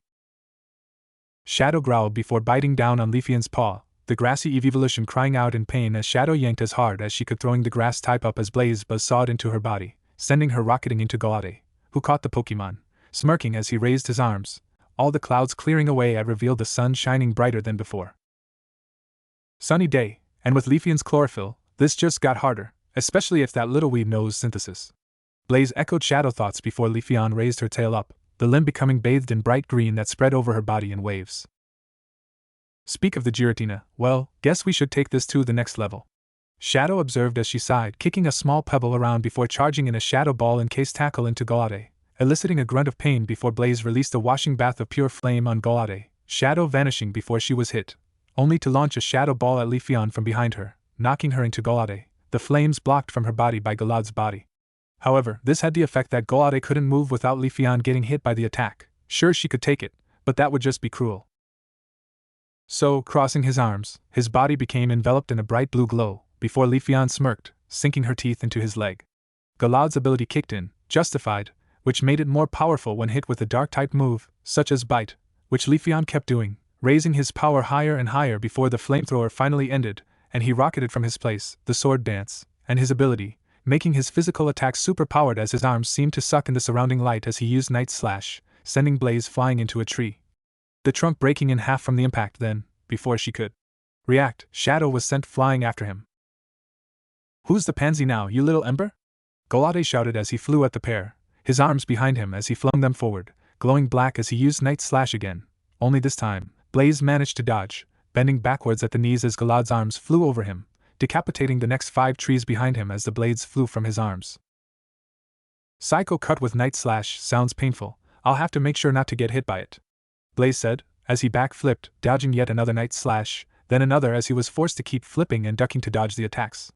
Finally, he hit a tree, and bending his legs, he pushed off, corkscrewing in the air as he breathed out a flamethrower, which began to spiral as it turned into a drill that, drilled into Galad's midsection, sending him across the clearing where Shadow popped out of a hole, Shadow Ball ready as she launched it, only for Leafeon to get between the attack and Golade, using X-Scissor to separate the attack. However, she was surprised when Shadow kept firing Shadow Balls, which were stopped by the continual use of X-Scissor by Leafeon. "Hey, stop it, that isn't working, you little gaki!" Leafeon shouted as Shadow smirked between the Shadow Balls, and let loose with even more attacks. "You should look out, after all, you never what may happen in a battle," Shadow said as Leafeon's eyes widened as she whirled around, only to find an advancing flamethrower from Blaze and a massive Shadow Ball from Shadow. "Kyuso, Golade, can you take care of this for me?" Leafeon asked as Galad's eyes flew open and he began spinning on his back, his arms and legs glowing white as he began firing psycho cuts in every direction. "Dance my blades, dance and cut everything, ha ha ha ha." Golade laughed manically, causing all the humans to sweat drop. Still, the move did the trick as a cyclone of slicing waves surrounded them, stopping the 2 attacks. However, Golade was forced to keep blocking as Blaze kept up the flamethrower, which was barely held at bay by the Psycho Twister. Shadow glanced at the attack, coming up with a plan as she dug into the ground, popping up behind Blaze before vanishing back into the hole, then reappearing a few seconds later out of a different pre-dug hole. Then, using strength belonging to her tiny size, she shoved several rocks around the field, blocking up the holes, before yelling to Blaze, "Now!" Blaze smirked before spinning around and sending a flamethrower down the hole, and not finding an exit, the flames suddenly exploded underfoot, sending earth and rocks sky high, including all the Pokemon. Landing on a largish piece of floating rock, Shadow began machine gunning at Leafeon and Golade, who was becoming dizzy from the spinning. However, he still had enough sense to split the attack with a Night Slash, using the other arm to send Leafeon careening at Shadow as her ability allowed her to move faster. As she approached, she used Leaf Blade, aiming to send Shadow back to the ground, only for Shadow to dodge, the attack destroying the stone as Leafeon followed her, destroying all the stones. Meanwhile, Golade was engaged in midair battle with Blaze, who was leaping from piece to piece and launching flamethrowers at the dual type. Normally, that wouldn't be a problem, but Shadow Ball had the side effect of sometimes lowering the target's special defense, making the flamethrowers even more powerful. Then, hearing his trainer's calls, he began using Psychic to move the stones around, bombarding Blaze with stones, and allowing it safe descent to the ground below. Suddenly, due to both trying to dodge, Blaze and Shadow went back to back, as Leafeon approached with an X-Scissor, and Golade sent a large stone at Blaze. Simply looking at each other, they formed a plan, and using the other's body, the swap opponents as Blaze grabbed Shadow, moving her to his back as he opened his mouth, biting into the grass-type's paws and releasing a powerful flamethrower before spinning around in a flame wheel and throwing her into the flying stone, where she disappeared in a dust cloud. On the other side, Shadow used Blaze's back as a springboard, rocketing at Golade, releasing a Shadow Ball that encased her as she corkscrewed, drilling a Shadow Tackle into his chest, sending the Psychic/fighting Pokemon into the ground at high speeds, the attack singeing his gut in the shape of a spiral.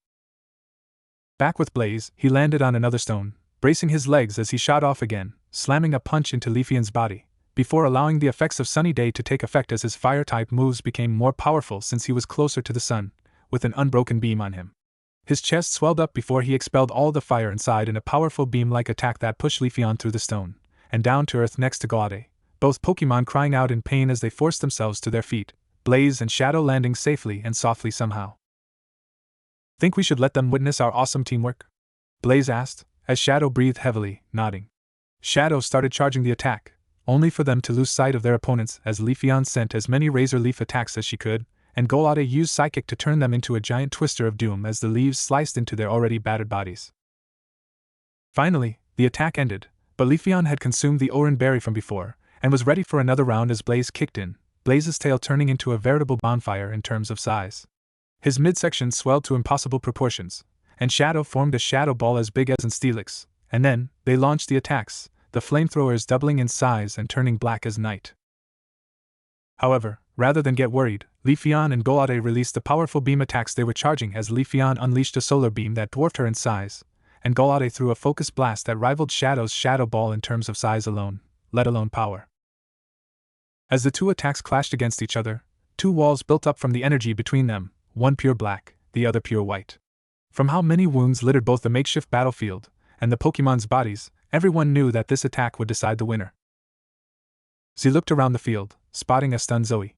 His voice was lost in the wind from the attacks, so he charged to the side of the girl, shaking her to attention as he yelled for her to run.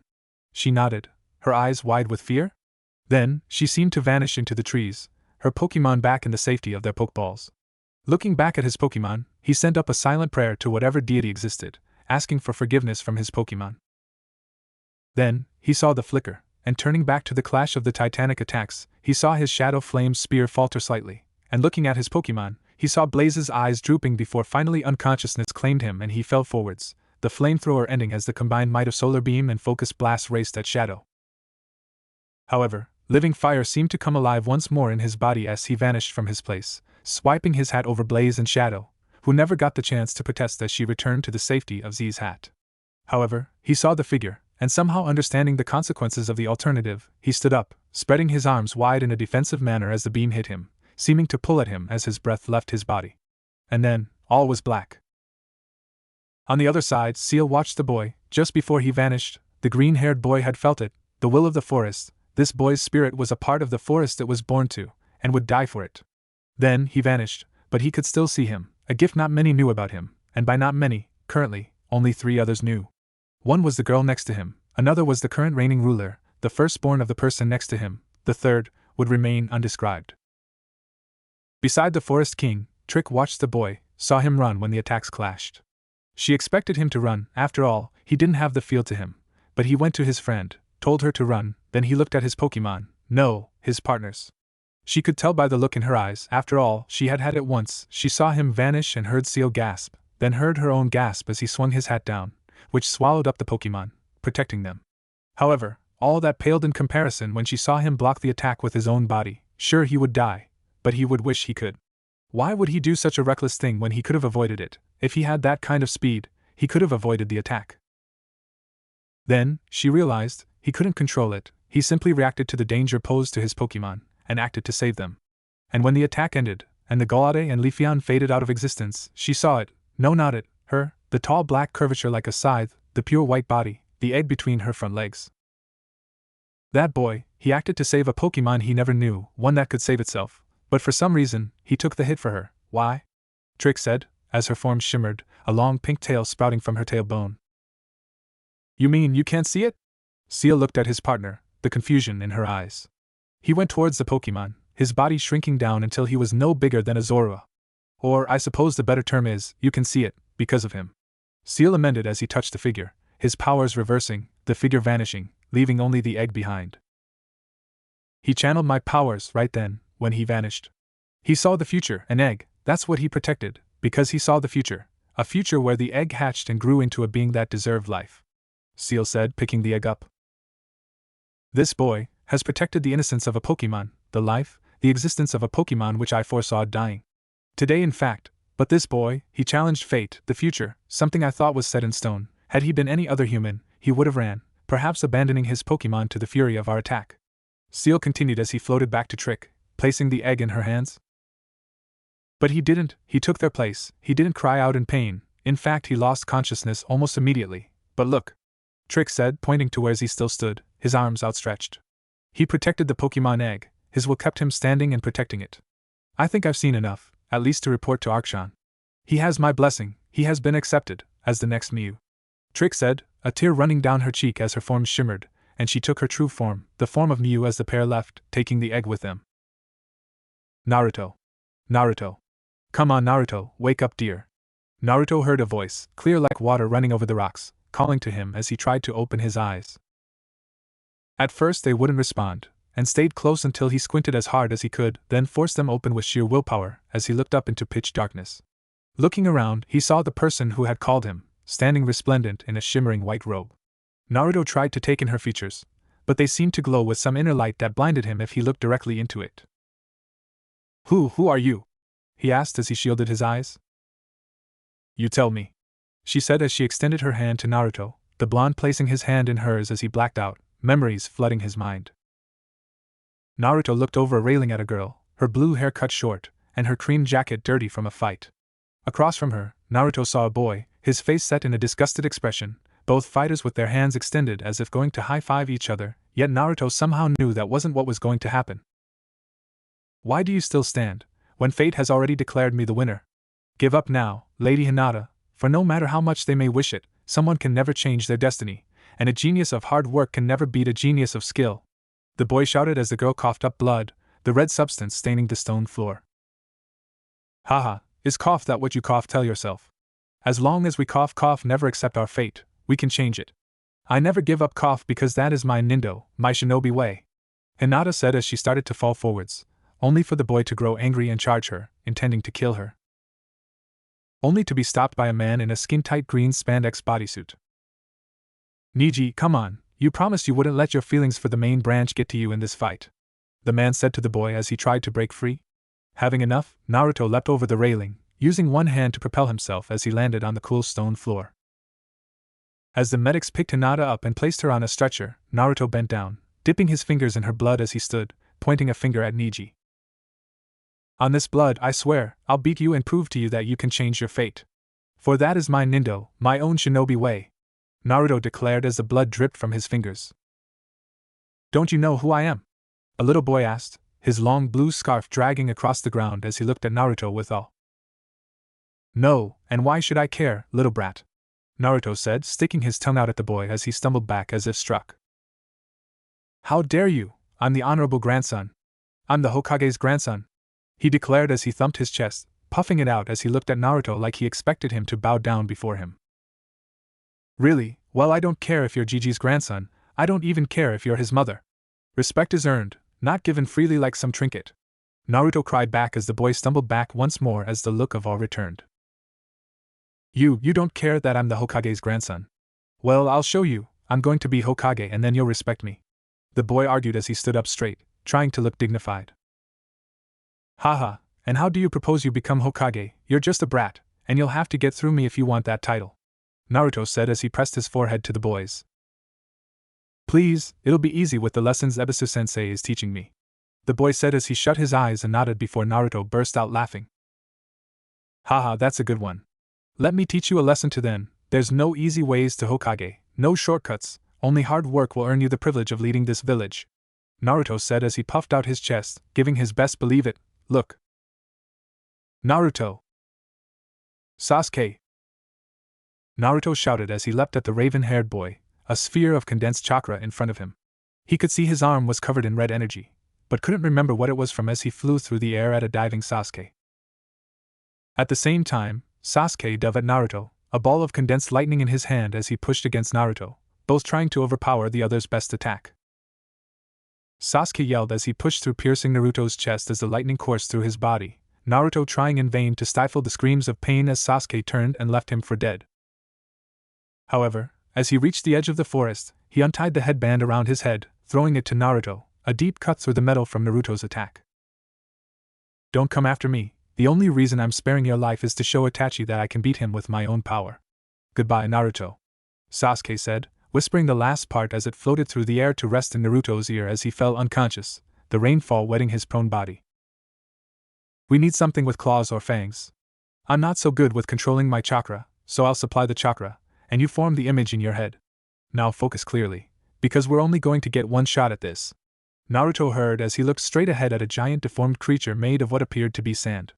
On the head, embedded halfway into the sand, was a boy who looked to be asleep. The only way Naruto could see him was his bright red hair. Okay, here we go.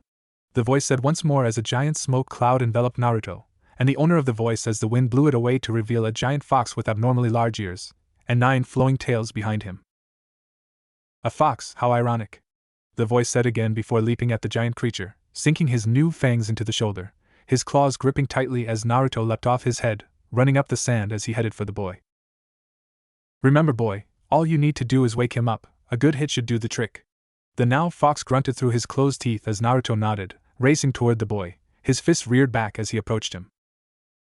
Only for Naruto to sink into the sand, feet away from him as the sand held his hands down. Try as he might, Naruto couldn't work himself free from his bindings.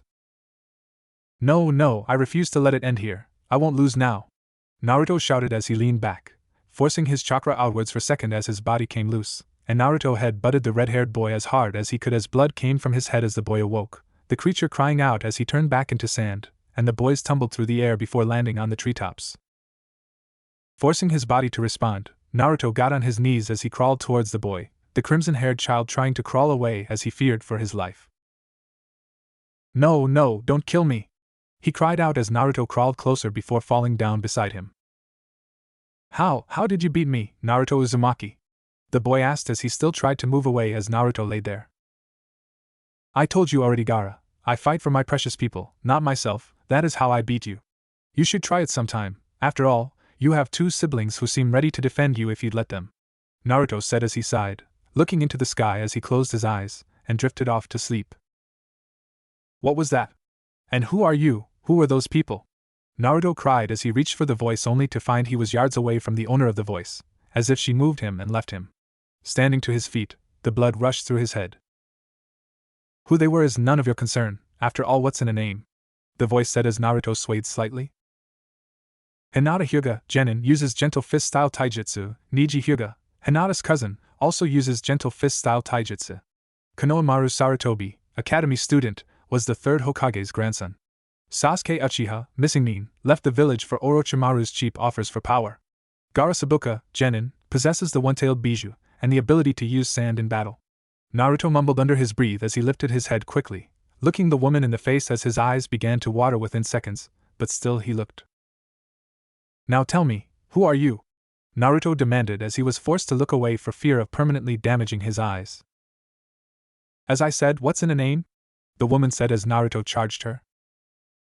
However, the distance between them only seemed to grow the faster he went. The woman continued talking as Naruto got closer. You have done well to retrieve your memories of your friends. Hopefully those memories will keep you motivated. You will see me again, when the green tower bell sounds thrice. Then, we will speak again, and depending on what happens, I may let you have some more of your memories. The woman said, and started to vanish as Naruto barely managed to touch the tip of her hand as a name shot through his head. CR was all he got out before his eyes shut again, and when he awoke this time, he was returned to the forest. ZZ, wake up, come on. Zoe mumbled as she tried to wake Z up from his stupor brought on by the attacks. Slowly, his eyes opened as he let out a long groan of pain as his joints felt like they were welded in place. Then, he forced them to respond as he sat up, only to hiss in intense pain from the burning sensation that flooded his body. Okay, obviously you shouldn't do that. Now stay still and I'll try to find some help. We're only a couple of miles from Orberg City. Zoe said as she stood, turning quickly as she ran off in the supposed direction of civilization. Naruto counted in his head how long she was gone before he forced himself onto his feet, forcing his chakra to respond as he changed his appearance. Now this could be useful. Naruto grunted out before changing back as he stumbled around, searching for his hat, and by proxy, his Pokemon. Finally, he found that it had blown into the high branches of a tree due to the wind generated by the massive attack. Grand, just bloody frickin' grand. Now I can't get to my Pokemon, and I have to wait on Zoe to get back, which could take hours. Guess I'll just have to deal with sorting out my memories for now until my body feels more up to getting that hat back. Naruto said as he slowly turned around, pressing his injured back against the tree as he sat down, propping his body up as he closed his eyes, taking a short power nap while sorting out his mental puzzle. Then, an hour later, he heard a rustling noise as he felt a familiar weight on his head as he reached up to grasp the silky brim of his hat. He gave a faint smile as he tapped the side, shadow falling out of the black abyss, followed promptly by a thud as Blaze fell through as well, landing on his head. Ow, what happened to those 2 really powerful Pokemon? Blaze asked as he rolled over, rubbing his head to clear the pain from it, looking around hesitantly for Leafeon and Golade. Our trainer decided to play the hero and sacrifice himself to protect us. Shadow answered the fire monkey as he nodded, Z watching with veiled amusement at the two. Oh, so I take it we lost? Blaze asked, his head growing a new knot as Shadow hit him into a tree, the fire types sliding down the side. Turning away from him, Shadow walked over to Z, nudging him with her head as she nuzzled into his chest. Don't do something like that again. I thought I had lost you for a second, Shadow said, showing a different side of herself as Z held her, petting the dark-type fox to comfort her. Trust me, I don't intend to do that again anytime for the foreseeable future, Z assured his first Pokemon and best friend as she nodded, and Blaze pushed himself back to his feet.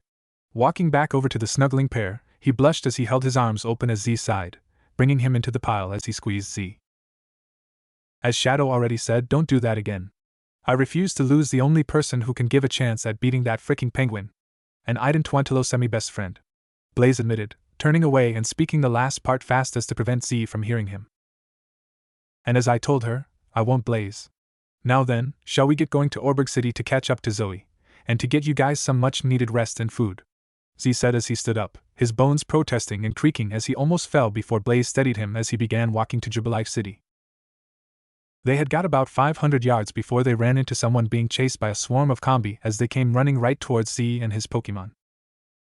Blaze used Flamethrower to take them out, Shadow used Shadow Ball to pick off any stragglers. Z ordered as he extended his hand towards the combi as both Pokemon nodded, taking a deep breath as they fired their respective attacks. Blaze's Flamethrower swept over the group, taking out a large number as Z's Pokédex beeped, informing him that Blaze had gained a level, now standing at a decent level. 23. Nowadays, he disabled the feature as it served no real purpose other than consuming memory space. Meanwhile, Shadow fired 3 Shadow Balls in quick succession as a rather wily combi dodged the first 2, only to get blown up by the third as he fainted as well, joining her swarm on the ground in a collected pile. Z sighed in relief as the person stopped, looking at the wrought destruction behind her as Z noticed that she was a girl with shoulder-length black hair, a tight black tank top, and a jacket tied around her waist like a skirt, while she had on a pair of dark blue sweatpants and black trainers. Looking back to Z, she bowed immediately, thanking him for his help. I didn't mean to anger them, I was just training with my Pokemon, when an attack went wide and hit their tree I guess. After that they started chasing me for the past half a mile, the girl said, still bowed as Z's sweat dropped before she stood up, and Z could see that her top was stretched tightly over her developed bosom. Z felt a blush growing, so he looked away as she pulled out a bag from nowhere. Hey, you want to have a Pokemon battle? Your Pokemon look pretty strong, and I could use the practice? The girl asked as Z nodded in assent, the girl smiling brightly as she took her place further down the road as she pulled out a weird-looking device and a Pokeball. 1 versus 1 fine with you. I don't really have any other Pokemon? The girl asked as she tapped a button on the device. Yeah, my name's Z, what's yours? Z asked as she smirked, sticking out her tongue at him as his eye twitched at the childish girl. Who cares? All you need to know is that I'm going to give it my all, she declared, as Z chuckled softly at her enthusiasm. If you say so, just know that I'm not going easy on you just because you're a girl, Z said as he grabbed a Pokeball from his top hat, replacing it on his head as he got his look of cool confidence back, tilting the hat slightly to overshadow his eyes. Let's do this, Jolt, she shouted as she threw her Pokeball, the sphere opening to release her chosen battler, a Jolteon that barked staring Z down trying to intimidate him as he chuckled once more, tossing the Pokeball out into the road. Blaze, contest for me, Z called out as Blaze appeared in a flash of white, somehow returning to his Pokeball before being released once more in battle. He landed on the paved stone of the road, beating his chest as he declared himself king of the jungle. Okay, let's go. Jolt, use quick attack, the girl commanded as Jolt nodded, speeding off towards Blaze, who took the attack in stride, wrapping his arms around the electric-type evolution as he tried to bath the Jolteon in flames with a flamethrower, only to get a face full of pin missile as Jolteon leapt away, turning on him and growling. Bring it, Tinderbox, Jolteon taunted, her voice feminine as the Jolteon bounced around Blaze's efforts to hit her. Every time, he lead with his left hand, despite Z's orders to use long-range combat. Obviously, the boy's lack of experience was showing. Okay, use Thunderbolt, Jolt, her mistress ordered as she charged her body up and released the attack at the fire monkey, who used Dig to dodge. Jolteon looked around as she tried to guess where Blaze would come back up, finally using agility to get faster, as she never stopped moving before following Blaze into his hole. Seconds passed before a giant burst of lightning shot up, Blaze's body at the peak as he began falling in midair. Spinning around, though, he fired off a quick flamethrower to block Jolteon's follow-up of pin missile as he used flame will to slam into her, plowing her into the ground as she gritted her teeth to endure the hit. "How about you get out of my way, Sparky?" Blaze taunted as Jolteon released another thunderbolt which Blaze dodged by using flame will to cover himself in flames and sparks as he hit Jolteon, who cried out from the combination attack. "Oh, you want combos? How about this, Thunder Missile?" The girl shouted as Jolteon nodded, charging her body with a thunderbolt attack, only to release it with a pin missile, the attack changing from its usual white to yellow as the electricity coursed through attack which Blaze barely managed to dodge, despite being hit in the side with it. "Oh, come on, that barely tickled me," Blaze said as he blew out another fast flamethrower, the flames hitting the ground as Jolteon was thrown back, landing on her feet. "Okay, Jolt, time for the big finish. Start with Thunder Wave," the girl commanded as Jolteon let off a weak bolt of lightning which hit Blaze, momentarily paralyzing him as Jolteon went into the next step, circling him using agility and quick attack before releasing a storm of pin missiles into the sky as they spiraled down, pounding Blaze beneath the relentless attack as he cried out. Finally, it ended as he looked at Jolt before falling forwards, fainting as Jolt jumped around happily, the girl catching her as she nuzzled her head. "Good job, Jolt, you did wonderfully," she said as she set Jolteon down, who bounced around her feet, celebrating her victory. "Very nice combination there at the end, you did well. Now will you tell me your name? Or perhaps what that device is you're holding?" Z asked as he returned Blaze to his Pokeball to allow him to rest after the 2 draining battles. "Nope, you'll never know my name, Hatboy. And this little beauty is my battle recorder," the girl said as she showed it to Z, who looked at it in confusion. "Battle recorder? What's that?" he asked, the girl looking shocked at his apparent lack of knowledge. "Battle recorders are used to record battle, so you can go over them and review what you did wrong, so you can correct your mistakes for next time. Some coordinators, such as myself, use them to see how different attacks react to each other, so we can plan them for our appeals. If you want one, I can give you my extra one," the girl said as she dug around in her bag, before pulling out a second one and handing it to Z, who thanked her as he placed it in his hat. "Well, it's been fun, but I gotta run," she exclaimed as she ran back down the road, heading towards Twinleaf Town. Naruto watched her leave, hearing huffing as he turned back to see Zoe coming towards him, stopping in front of him with her hands on her knees as she tried to catch her breath. "Z, do you know who that was? What were you doing talking to her?" Zoe asked frantically as she looked after the girl who was gone by now. "No, she wouldn't give me her name, and we were just having a battle with each other." Z explained the situation as Zoe listened, her eyes getting wider with each word. "Well, I can guess why she wouldn't give her name to you. She probably thought you were a stalker or something, or would go to the press if you knew who you were battling. That was Alexis Noir, last year's top coordinator," Zoe exclaimed, her hands on Z's shoulders as she shook him. "Really? But why are you having such a conniption fit over that? There are lots of top coordinators, Dawn's mom, Fantina the gym leader, maybe one of us," Z pointed out as he removed her hands and started to walk off when her next words froze him in place. "Yeah, but how many do you do of that died just 10 minutes after winning?" Zoe asked as Z turned to look her in the face, both their eyes wide. "What's in a name indeed?